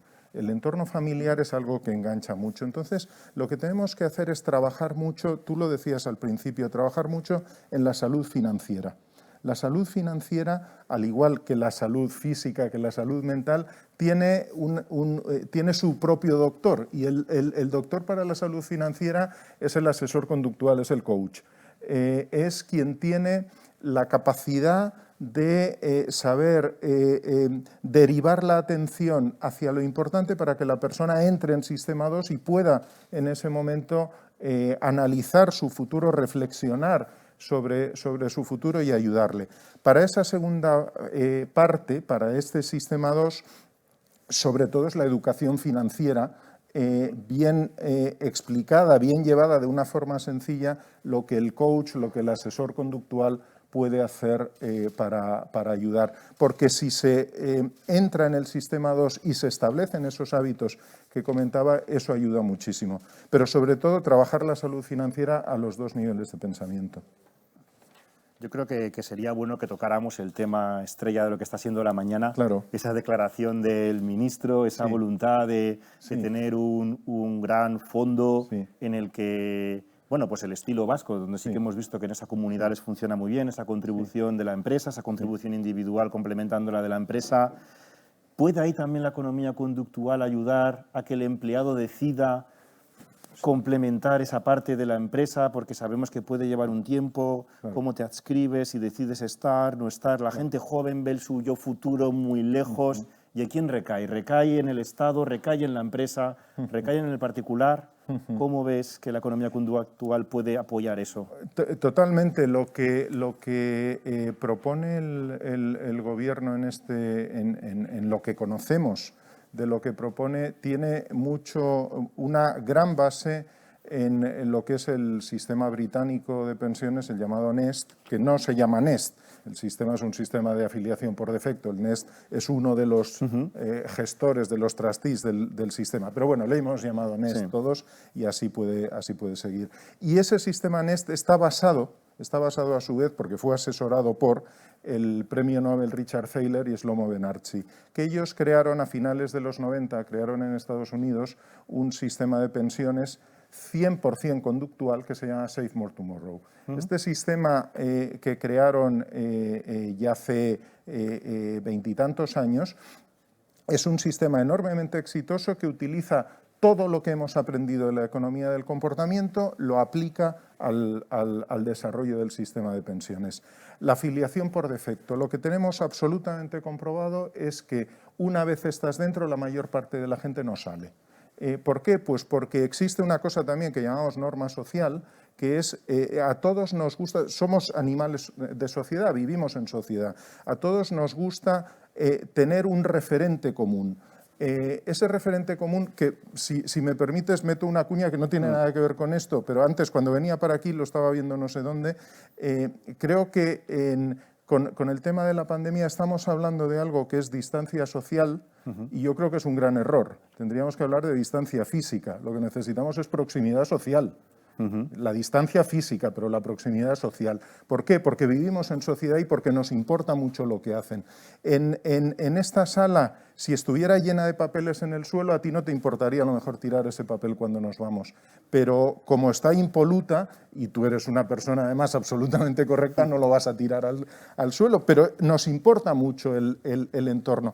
Por lo tanto, lo que hacen los demás nos influye. Y si la mayoría está haciendo una cosa, nosotros tenemos tendencia a no desentonar. Luego, además, tomar decisiones por nosotros mismos implica hacerle trabajar al cerebro en el sistema 2 que decíamos. Es mucho más fácil quedarte en el sistema automático y decir, bueno, si esto lo ha decidido alguien que se supone que sabe lo que tengo que hacer, pues aquí me quedo. En los procesos de aportación, lo que se hace son sistemas predeterminados de crecimiento futuro. ¿Para qué? Pues para que no tengas que empezar ahora aportando unas cantidades elevadas que te van a impedir seguir con tu vida normal. Tú puedes empezar por unas cantidades mucho más bajas y pactar ya ahora, no en cada momento, sino ahora, pactar un crecimiento que podrás cambiar evidentemente en cada momento. Y también decidir un poco el perfil del tipo de inversión que quieres. A mí no me gusta tanto hablar del perfil de riesgo porque el perfil de riesgo nos lleva a una concepción que la economía, las finanzas conductuales demuestran que es errónea, que es los 3 perfiles típicos, etcétera, donde no se incorpora para nada el elemento psicológico. Yo soy mucho más partidario de desarrollar modelos psicográficos de perfilado, pero bueno, esa es otra historia. Yo creo que en todo eso lo que sí podemos hacer es facilitar ese proceso de ahorro. Si en España no el plan público que se vaya a hacer, lo importante no es el plan público, lo importante es que exista un sistema de afiliación por defecto para todas las empresas, no solo para las que quieran ir al plan público, sino para todas las empresas, que exista un sistema de afiliación por defecto y que utilicemos mucho la economía del comportamiento y los elementos emocionales, porque donde antes hablábamos de la familia física, de la familia sanguínea, podríamos empezar a hablar de la familia laboral, sobre todo para pequeñas y medianas empresas. Y eso podría enganchar también ese discurso y, por lo tanto, creo que absolutamente la economía del comportamiento nos puede ayudar muchísimo. Como estamos ya casi terminando, me voy a atrever, voy a osar, a ver si he cogido algunas ideas fuerza que has compartido con nosotros y te pido, por favor, que las completes porque puede que no sea del todo preciso. Hemos hablado de que el yo presente no debe ver muy afectado su status quo si de verdad se quiere preparar para el futuro, si no le va a dar pereza y no se va a poner el yo presente y el yo futuro, que pensar en un entorno familiar en un sentido amplio te puede ayudar a gestionar esa diferencia entre el yo presente y el yo futuro, que las entidades que nos dedicamos a ayudar tenemos que ponerlo fácil y a coger un rol de coach financiero y la idea fuerza de la salud financiera. Igual cuando hablamos de salud hablamos de nutrición, hablamos de ejercicio, hablamos de descanso, hablamos de estrés, incluso incluir las finanzas probablemente complete ese círculo de salud en una economía desarrollada del siglo XXI en el que verdaderamente es importante para cada individuo y lo deje un poco más completo. Claro. Y que lo remates tú ya, Diego. No, creo que lo has hecho fantásticamente. Además, creo que ahora vamos a ver algún ejemplo de aplicación de esto. El tema de pensiones por consumo, de ahorro por consumo, me parece un tema maravilloso porque juega con esa satisfacción inmediata y algo de lo que no hemos hablado, pero que es la sensación del arrepentimiento, el miedo al arrepentimiento. Si nosotros, junto al consumo, que sabemos que ahora nos genera satisfacción, pero que en 5 minutos nos va a generar arrepentimiento, conseguimos equipararlo con ahorro, eso nos deja más tranquilos, porque ahí es cuando sí entra nuestro sistema racional. Blanqueamos la conciencia. Exacto. Pues muchas gracias, Diego. A ti, Nacho, un placer. Muchísimas gracias. Gracias. Muchísimas gracias a los dos, Nacho Torre, Diego Valero, muy sugerentes vuestras apreciaciones. Y ahora, como decíais, vamos a hablar con dos personas que trabajan muy concretamente en este tipo de productos, utilizando además la innovación, que es esta palanca que hemos querido incorporar al debate de este año. Vamos a tener 2 microentrevistas, una de ellas con José Luis Orós, que es el consejero delegado de Pensumo, y otra con Miquel Perdiguer, que es el consejero delegado de Pensium, y que va a conducir ambas Juan José Morodo, su director de 5 días. Juan José, José Luis y Miquel, que intervendrá por vía telemática cuando queráis. Pues muchas gracias, José Antonio. Buenos días a todos. Pues muy interesantes las reflexiones de Nacho Torre y de Ibercaja y de Diego Valero de Novaster. Vamos a hablar ahora de 2 empresas que sí tienen en su ADN, sí han desarrollado conceptos claramente innovadores. Vamos a hablar de innovación. Innovadores en el campo del ahorro y la previsión para la jubilación. Se trata de Pensumo y de Pensium. Pensumo, citada hace un momentito por Diego, es una startup con origen en Zaragoza, que desde su mismo nombre enlaza en un acrónimo 2 conceptos. Dos conceptos que a priori no pueden estar un poco alejados o pueden parecer un poco alejados, como es el de la pensión y el del consumo. Una plataforma que ofrece un modelo de ahorro para complementar la pensión por medio de compras personales. Es decir, Pensumo pone a nuestras compras presentes a trabajar para el futuro. Pensium, la otra empresa con la que hablaremos, sugiere la idea de pensión en su doble acepción. Paga por jubilación y hospedaje y permite obtener a los pensionistas ingresos a partir de su patrimonio inmobiliario para pagar, por ejemplo, su residencia. Es decir, en Pensium ponen la vivienda a trabajar para generar alquileres que traen del futuro.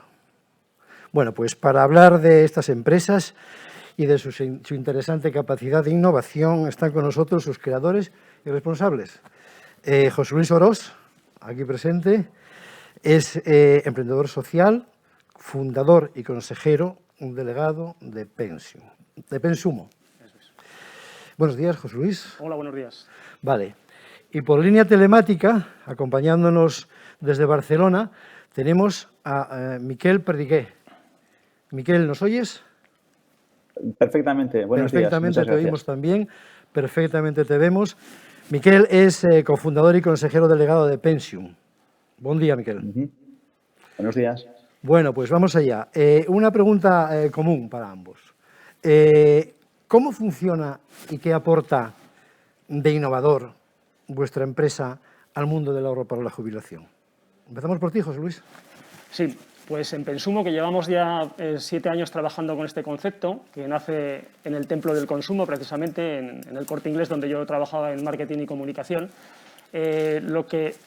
buscando un sistema de fidelización por las teorías conductuales de Thaler que ha nombrado anteriormente Diego Valero en las anteriores entrevistas, bueno, pues me encontré con algo que creía que tenía que estar ya en el mercado, pero que no existía todavía, que era asociar el consumo diario con el ahorro futuro, o sea, de tal manera de que se fuera generando un fondo, ¿no?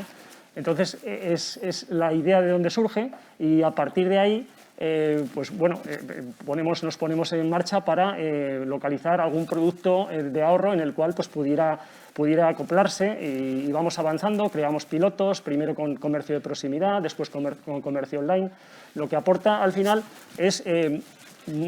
aporta en el sector financiero, pero también en el sector del emprendimiento social. O sea, al final, nuestras sociedades actuales ya no son sociedades productoras en sí, somos más bien sociedades de consumo.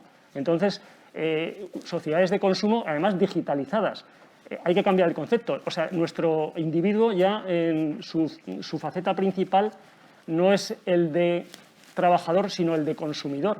El tener planes de ahorro asociados o prestaciones y cotizaciones asociadas al empleo está bien, efectivamente, pero el empleo es un privilegio y lo va a ser todavía más. Y todos conocemos a mucha gente que no trabaja, pero sin embargo no tiene más remedio que consumir, con lo cual hay que cotizar por consumo, hay que buscar los productos, aquellos que consoliden importes de ahorro en la medida que consumimos.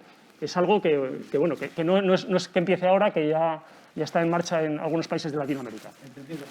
Miquel, tu turno. A la misma idea. Muchas gracias.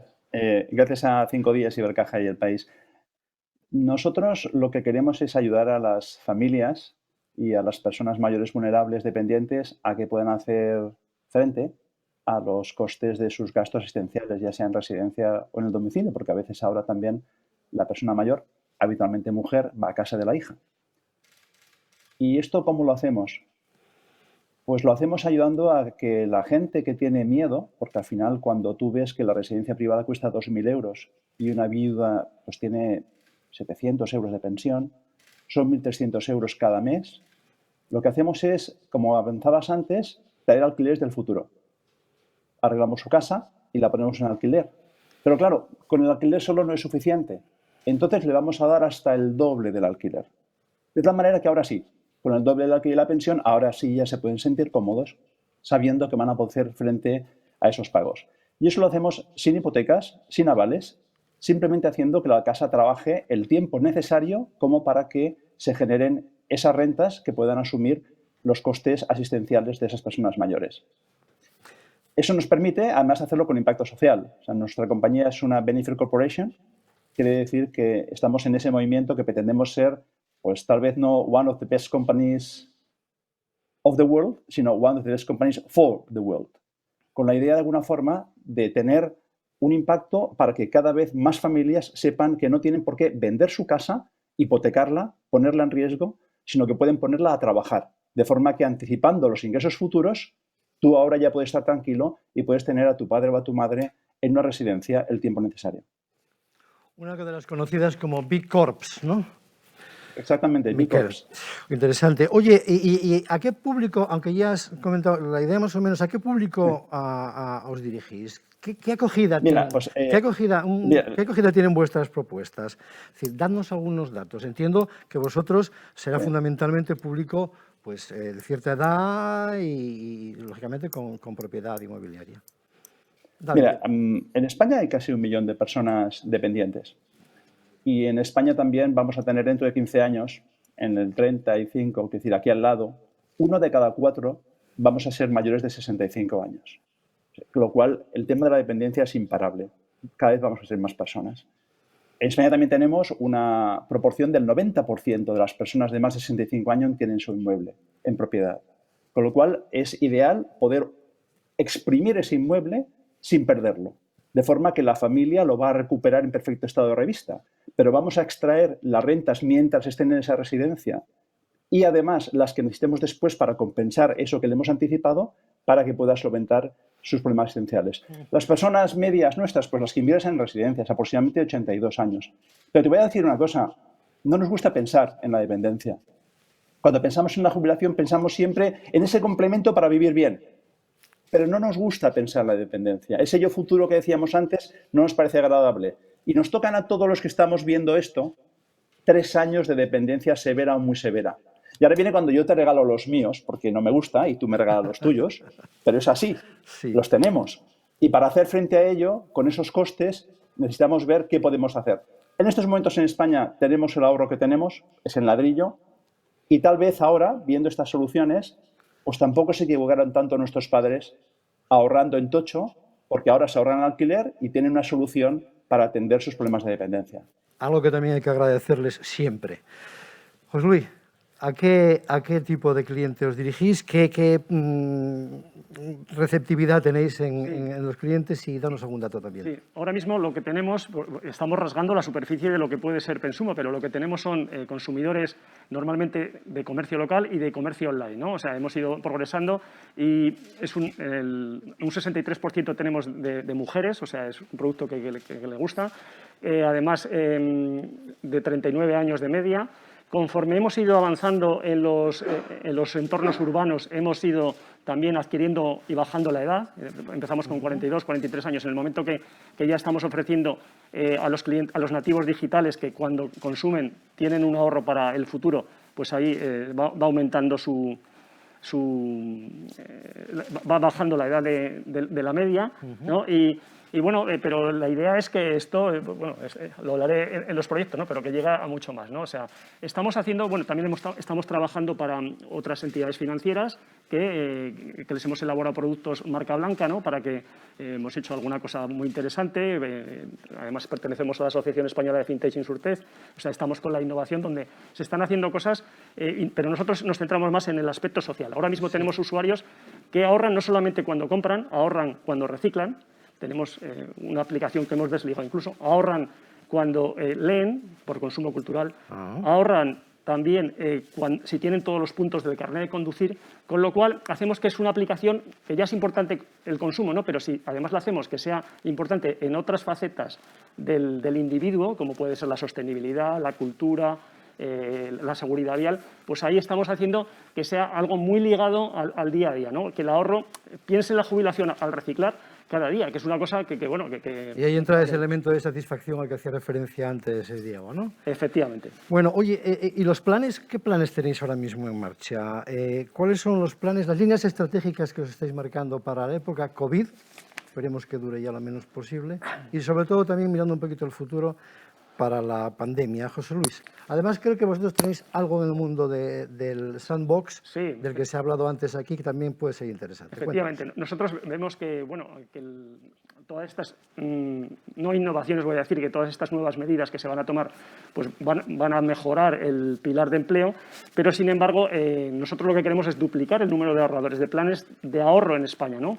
Entonces, pretendemos crear esos planes de pensiones individuales por consumo, que ya son proyecto de ley en Perú, que se están debatiendo, el ministro Briones en la televisión chilena ha hablado varias veces de ellos, que en México ya existen productos que enlazan las Afore, que son la seguridad social de allí, con sus consumos. Bueno, nosotros queremos también que haya un sistema en el cual cada vez que consumes, porque tenemos la tecnología para hacerlo, o sea, que una parte incluso de los impuestos pueda ir a tu mochila particular, incluso que esa mochila personal de ahorro pueda estar enlazada con la mochila personal de ahorro de empleo, ¿no? Al final, la digitalización, las nuevas tecnologías, el blockchain, todo permite que esa trazabilidad y esa seguridad para llegar a ir consiguiendo pues un ahorro.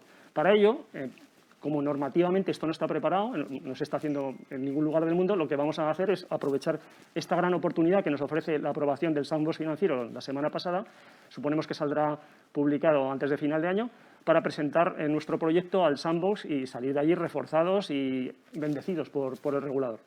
Innovación de primera mano, José Luis. Miquel, cuéntanos vuestros planes. Pues mira, en la parte de COVID, la verdad es que la hemos aprovechado para reforzarnos internamente. De hecho, incluso hemos creado en plena pandemia una filial 100% nuestra que lo que hace es ayudar y acompañar a las personas mayores en dependencia en todas las 20 normativas diferentes que hay en España para atender la dependencia. Y eso ha sido algo que hemos podido hacer porque nuestras trabajadoras sociales se han podido dedicar a trabajar en ella. Y en la parte post-COVID, pues la verdad es que estamos muy animados porque tenemos ya muy avanzadas conversaciones con bastantes entidades financieras y compañías de seguros para que este concepto, Pensium, sea algo que se ponga al alcance de muchísimas más personas. Y creemos que en la mente de las personas, cuando tú sabes que no tienes que ser una carga para tus hijos, sino que con tu casa, sin perderla, sin hipotecarla, sin avales, vas a poder solucionar tus problemas de dependencia, pues oye, esto yo creo que es como la carta aquella del Monopoly. ¿Sabes aquello que caías en la cárcel y te quedabas ahí, queda usted libre? Pues yo creo que las personas que entienden de Pensium, que saben que existe, pues saben que en un momento determinado, cuando caigan en dependencia, ellos o sus familiares van a poder utilizar esa carta y van a poderlo solucionar. Acuerdos con entidades financiadas en marcha, ya nos contarás. Ya nos contarás, Claro. Porque parece que ahí puede haber noticia. Ahora, acabamos ya porque ya estamos en el tiempo límite, pero sí me gustaría que os imaginaseis una cosa. Imaginaos que tenéis delante una página, una hoja en blanco, y esa hoja es del BOE, del Boletín Oficial del Estado. Podéis escribir ahí lo que queráis para mejorar las pensiones en España. ¿Qué escribiríais, qué pondríais ahí o qué quitaríais para mejorar el sector de ahorro para la jubilación? Miquel. Pues mira, yo creo que lo que en página en blanco vendría a ser que todo aquel recurso que le pueda ayudar a nuestras personas mayores a vivir mejor deberían estar libres de imposición. Es decir, me gustaría pensar en que si la gente hace un pensium no tenga que pagar un impuesto a actos jurídicos documentados, y si la gente ahorra no tenga luego que pagar al tipo marginal por los intereses generados de su plan de pensiones. Es decir, vamos a intentar tener una posición en la que como mínimo seamos neutrales y sobre todo ayudemos a que cualquier transformación económica de un bien que pueda ayudar a nuestras personas mayores a vivir mejor, al menos eso les ayudemos para que puedan vivir sin tener que pagar una especie de doble tributación continua en todo lo que se está haciendo. Neutralidad fiscal, fiscalidad. ¿Tú, José Luis, qué opinas? Al final, en España existe un agujero negro que son de un 11 a un 20%, porque es la economía sumergida, de la que se conoce poco porque eso es efectivamente economía sumergida. Si hacemos una fiscalidad positiva respecto a la transparencia, por ejemplo, de los consumos diarios, estamos logrando que aflore toda esa economía. Con que afloraran 2-3 puntos, eso supone cada punto del PIB que aflora 2.100 millones de recaudación que tiene la autoridad, vamos, que tiene el Ejecutivo, vamos, y la Administración para maniobrar. Luego, todo aquello que facilite, que sea fiscal positivamente, que el pequeño comercio pueda deducirse, si da un 2% de pensumo, pues pueda deducírselo de su impuesto de beneficios, pues eso es muy positivo. Siempre la fiscalidad. Bueno, pues ya hemos acabado nuestro tiempo. Muchísimas gracias. Muchas gracias a los dos por compartir vuestras enriquecedoras ideas e innovadoras, vuestras enriquecedoras experiencias también. Y gracias. Hasta la próxima. Miquel Perdiguer, cofundador y CEO de Pensium, buen día. Y José Luis Alós, consejero delegado CEO de Pensumo, también buenos días. Y ahora damos paso a José Antonio Erce, socio fundador de Loris y experto en longevidad y pensiones, y a José Antonio Vega, director de 5 Días, que nos hablarán de algo verdaderamente interesante para todos.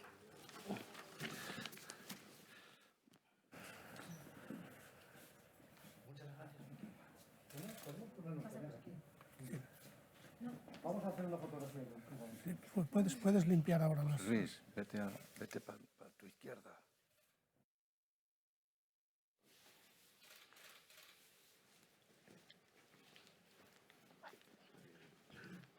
Te he liado metiendo la foto esa ahí, ¿no?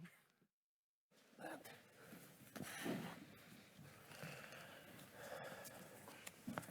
Bien, buenos días de nuevo. Señor Erce, bienvenido.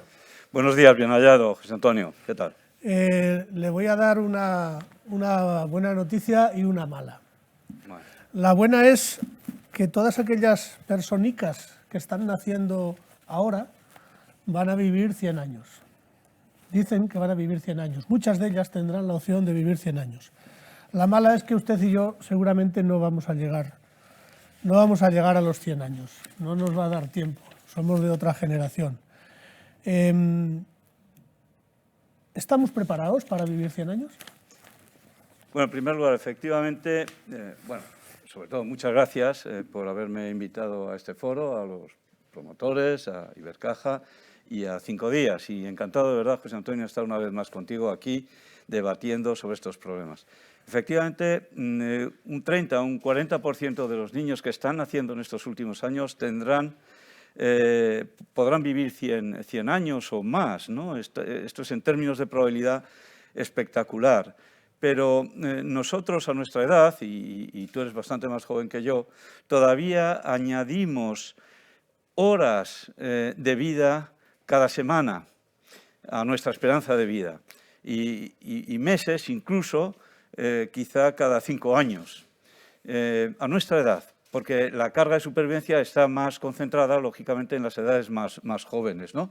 En términos medios, cada día que pasa, cada 24 horas, ganamos 3,8 horas de vida.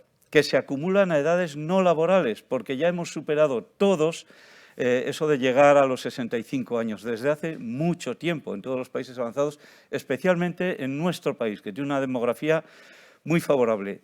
La mayor parte de los expertos en la materia, y hablo de demógrafos, pero no solo de demógrafos, y cada vez más pensamos que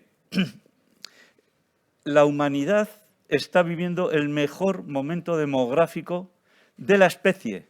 Llevamos 200.000 años sobre la superficie de la Tierra. Nunca ha habido un momento demográfico tan fabuloso como este. El bonus demográfico ya no consiste en tener muchos niños o muchos jóvenes, como sucede en países en vías de desarrollo, donde ese bonus demográfico no se encaja nunca, se desperdicia porque no se les da empleo. El bonus demográfico consiste en vivir cada vez más, pero tampoco aportamos productividad y empleo a esas horas.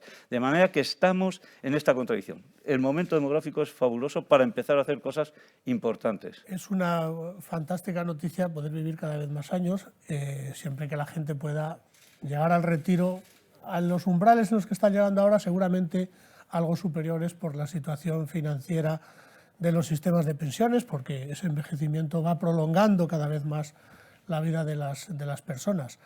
Hace escasamente 25 o 30 años, el periodo de vida medio del pensionista, mientras lo era, pues era de 18, de 19 años, ahora es de 22, de 23.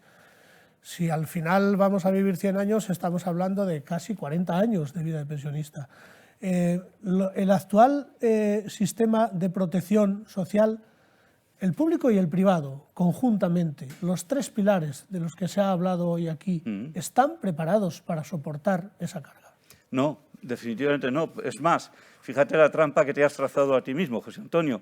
Cuando has dicho, si vamos a vivir 100 años, estaremos 40 años en jubilación. Eso presupone que a lo mejor seguimos jubilándonos cuando vivamos 100 años, seguimos jubilándonos a los 65 o a los 60, quién sabe, porque las fuerzas resistentes al cambio son enormes. Obviamente no estamos preparados si seguimos pensando que podemos vivir 40 años en jubilación y quién sabe si 30 años trabajando. Necesitaríamos ahorrar el 60% de todo lo que ganemos esos 30 años para poder tener el mismo ritmo de vida durante 40 años más.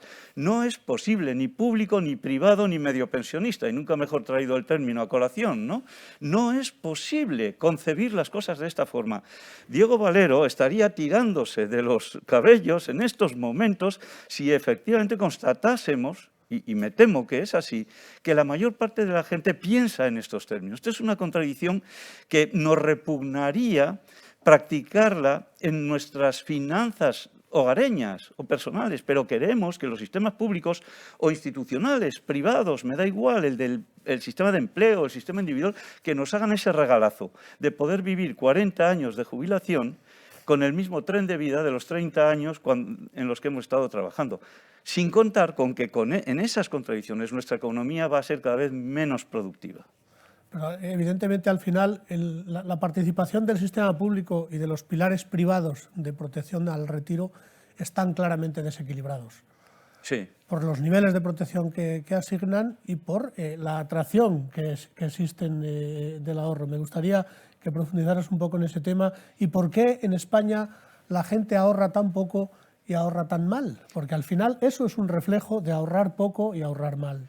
Sí, claro. En primer lugar, la idea esta del desequilibrio. Efectivamente, voy a poner un caso extremo, Holanda. En Holanda, el trabajador que se jubila recibe una pensión, totalizando la pública, la de empleo y la privada, una pensión total que supera el salario que ha perdido con motivo de la jubilación, el 101%. 70 puntos de esos 101 se lo proporciona el plan de empleo.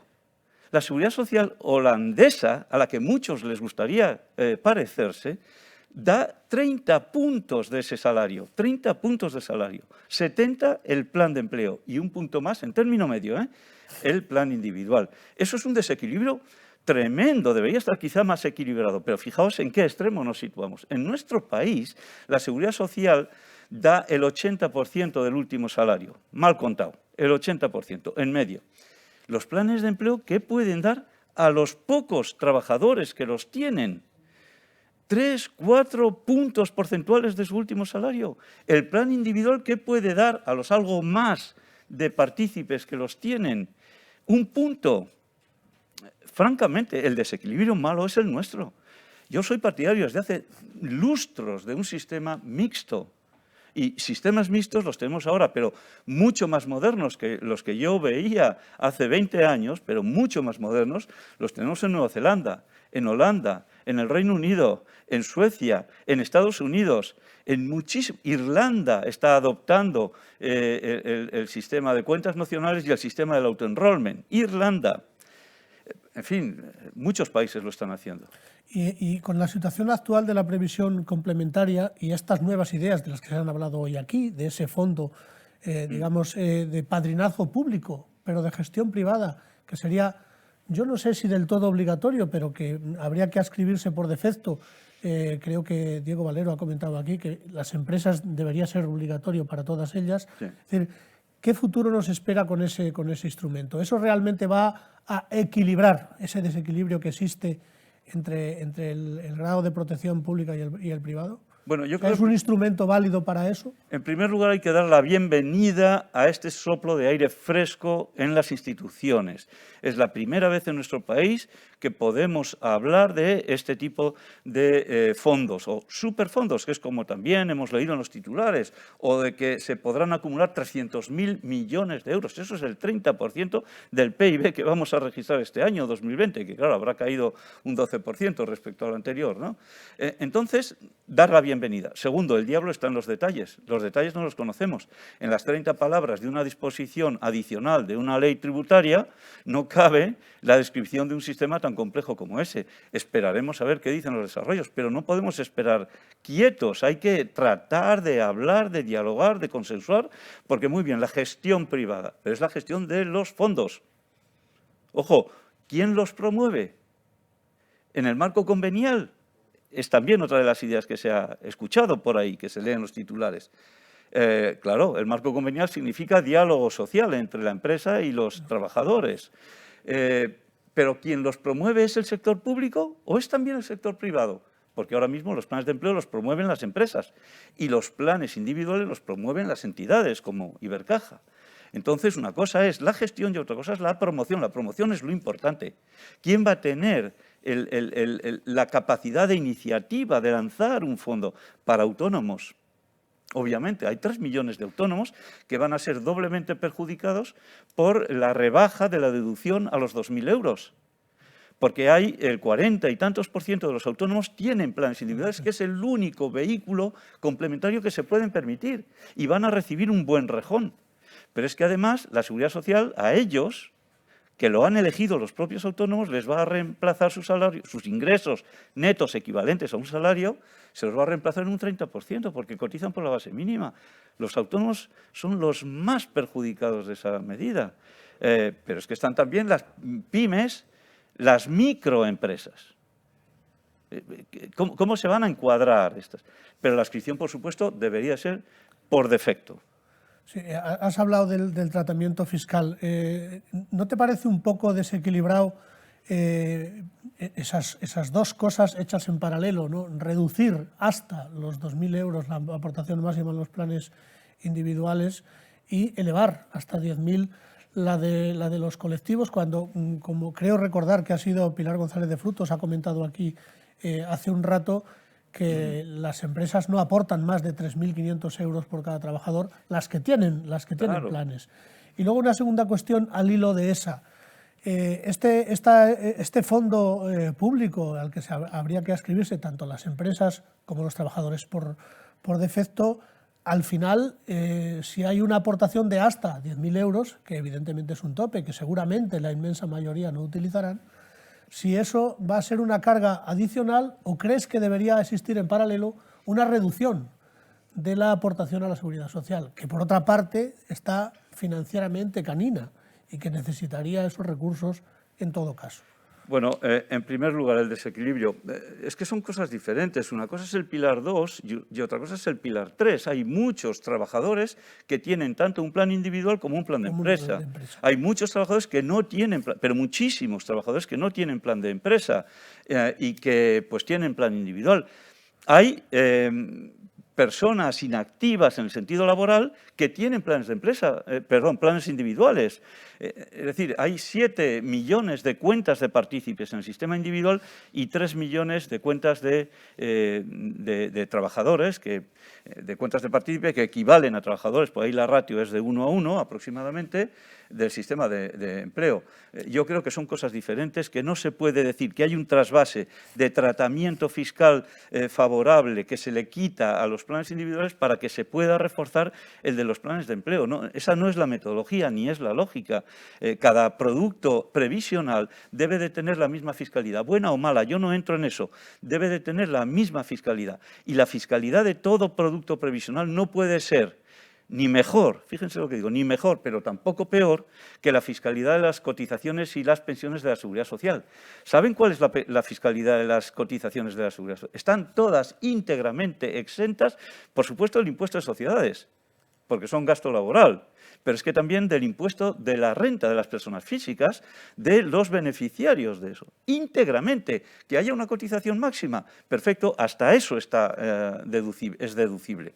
Pero si fuese el doble, también eso sería deducible. No hay límite a la deducción de las cotizaciones a la Seguridad Social. ¿Y las pensiones de la Seguridad Social? Pues están sometidas al impuesto. Pero claro, si tú tienes un plan individual, te rebajan la deducción de 8.000 a 2.000, aportas por encima de 2.000, la prestación que recibas va a tener un componente que va a estar sujeto a doble imposición, señores, y eso es inconstitucional. No sé si se han dado cuenta, pero convendría que se mirase esto bien, ¿no? Es que no tiene nada que ver. Y luego la integración con la Seguridad Social. Efectivamente, la Seguridad Social está canina, necesita todas las aportaciones que se puedan hacer y más. Esto ya lo sabemos desde hace unos cuantos años y va a seguir siendo así, por más que, digamos, la magia contable de los gastos propios o impropios produzca el efecto totalmente espejismo, es un espejismo, de que ya no hay déficit contable en la Seguridad Social, porque lo habrá en el conjunto del Estado y tendremos que pagarlo exactamente igual. Es que además no conviene integrar la Seguridad Social con estos otros vehículos. En ningún país del mundo está integrado, salvo en todo lo que viene del pasado de los planes de prestación definida. Ahí se vinculaba un final pay, que se decía, una pensión vinculada al último salario, incluido lo que la Seguridad Social te iba a pagar. Y claro, así han quebrado inmensas multinacionales, como la General Motors, ¿no?, que se hundió justamente por los compromisos de pensiones y sanitarios de su fuerza de trabajo, pero también de todos los que se habían jubilado, que era inmenso, ¿no?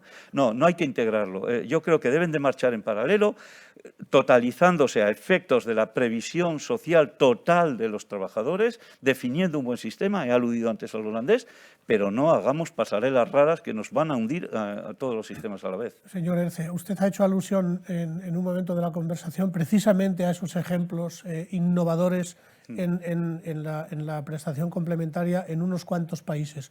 ¿Con cuál de ellos se quedaría?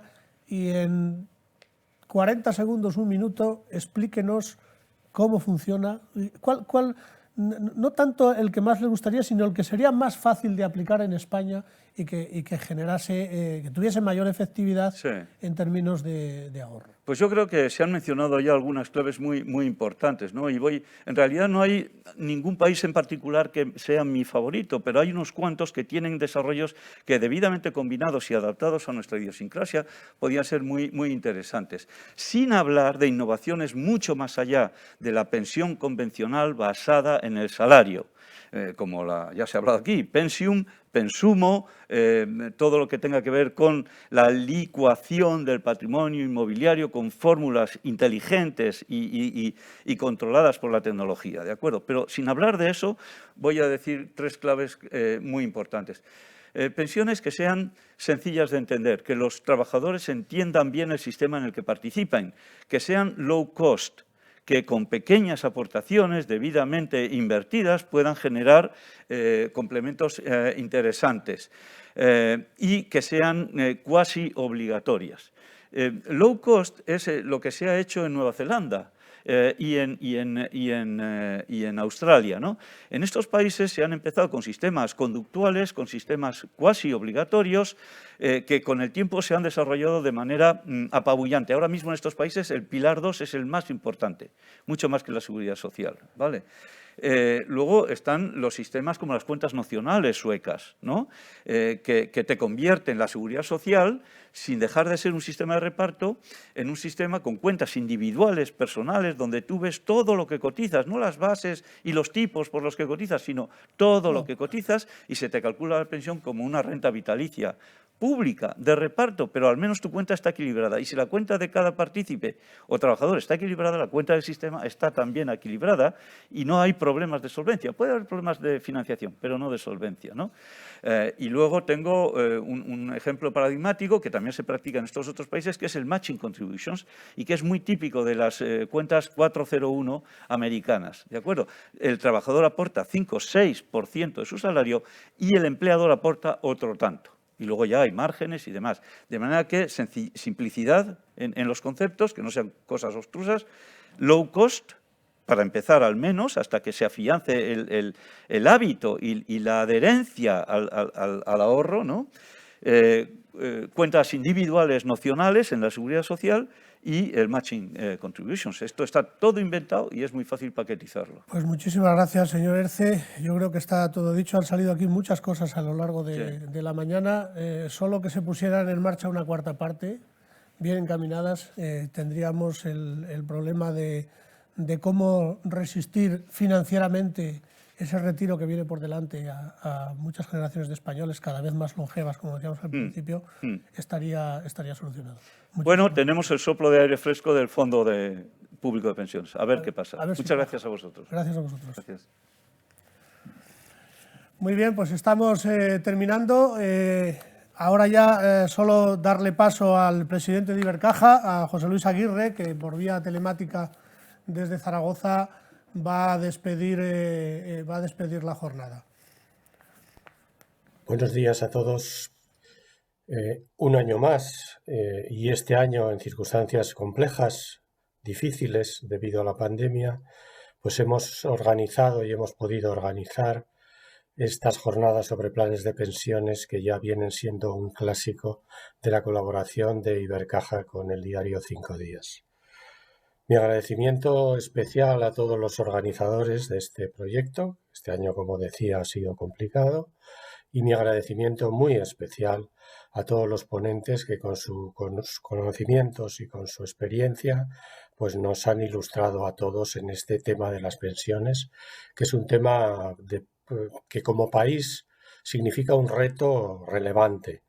En estos momentos existe una unión entre las diferentes agentes sociales, partidos políticos y técnicos, de manera que es muy probable que pronto podamos ver una solución cuasi definitiva a este problema pendiente de los planes de pensiones, que es algo importante. Mi agradecimiento, como decía, a 5 Días. José Antonio, habéis hecho una gran labor, estáis haciendo una gran labor en la difusión de planes de pensiones y espero que podamos seguir y continuar en el futuro colaborando en la organización de estas jornadas. Gracias a todos y buenos días. Muchísimas gracias, señor Aguirre. Yo creo que con sus palabras prácticamente cerramos esta sexta jornada de planes de pensiones en España. Nos volveremos a ver aquí al año que viene sin mascarilla, seguramente todos vacunados y con la economía otra vez a velocidad de crucero. Muchísimas gracias a todos los participantes y a toda la gente que desde el otro lado de la pantalla ha seguido el devenir de estos diálogos y de estas conversaciones sobre este tema tan apasionante. Muchísimas gracias en nombre de 5 Días. Gracias a todos.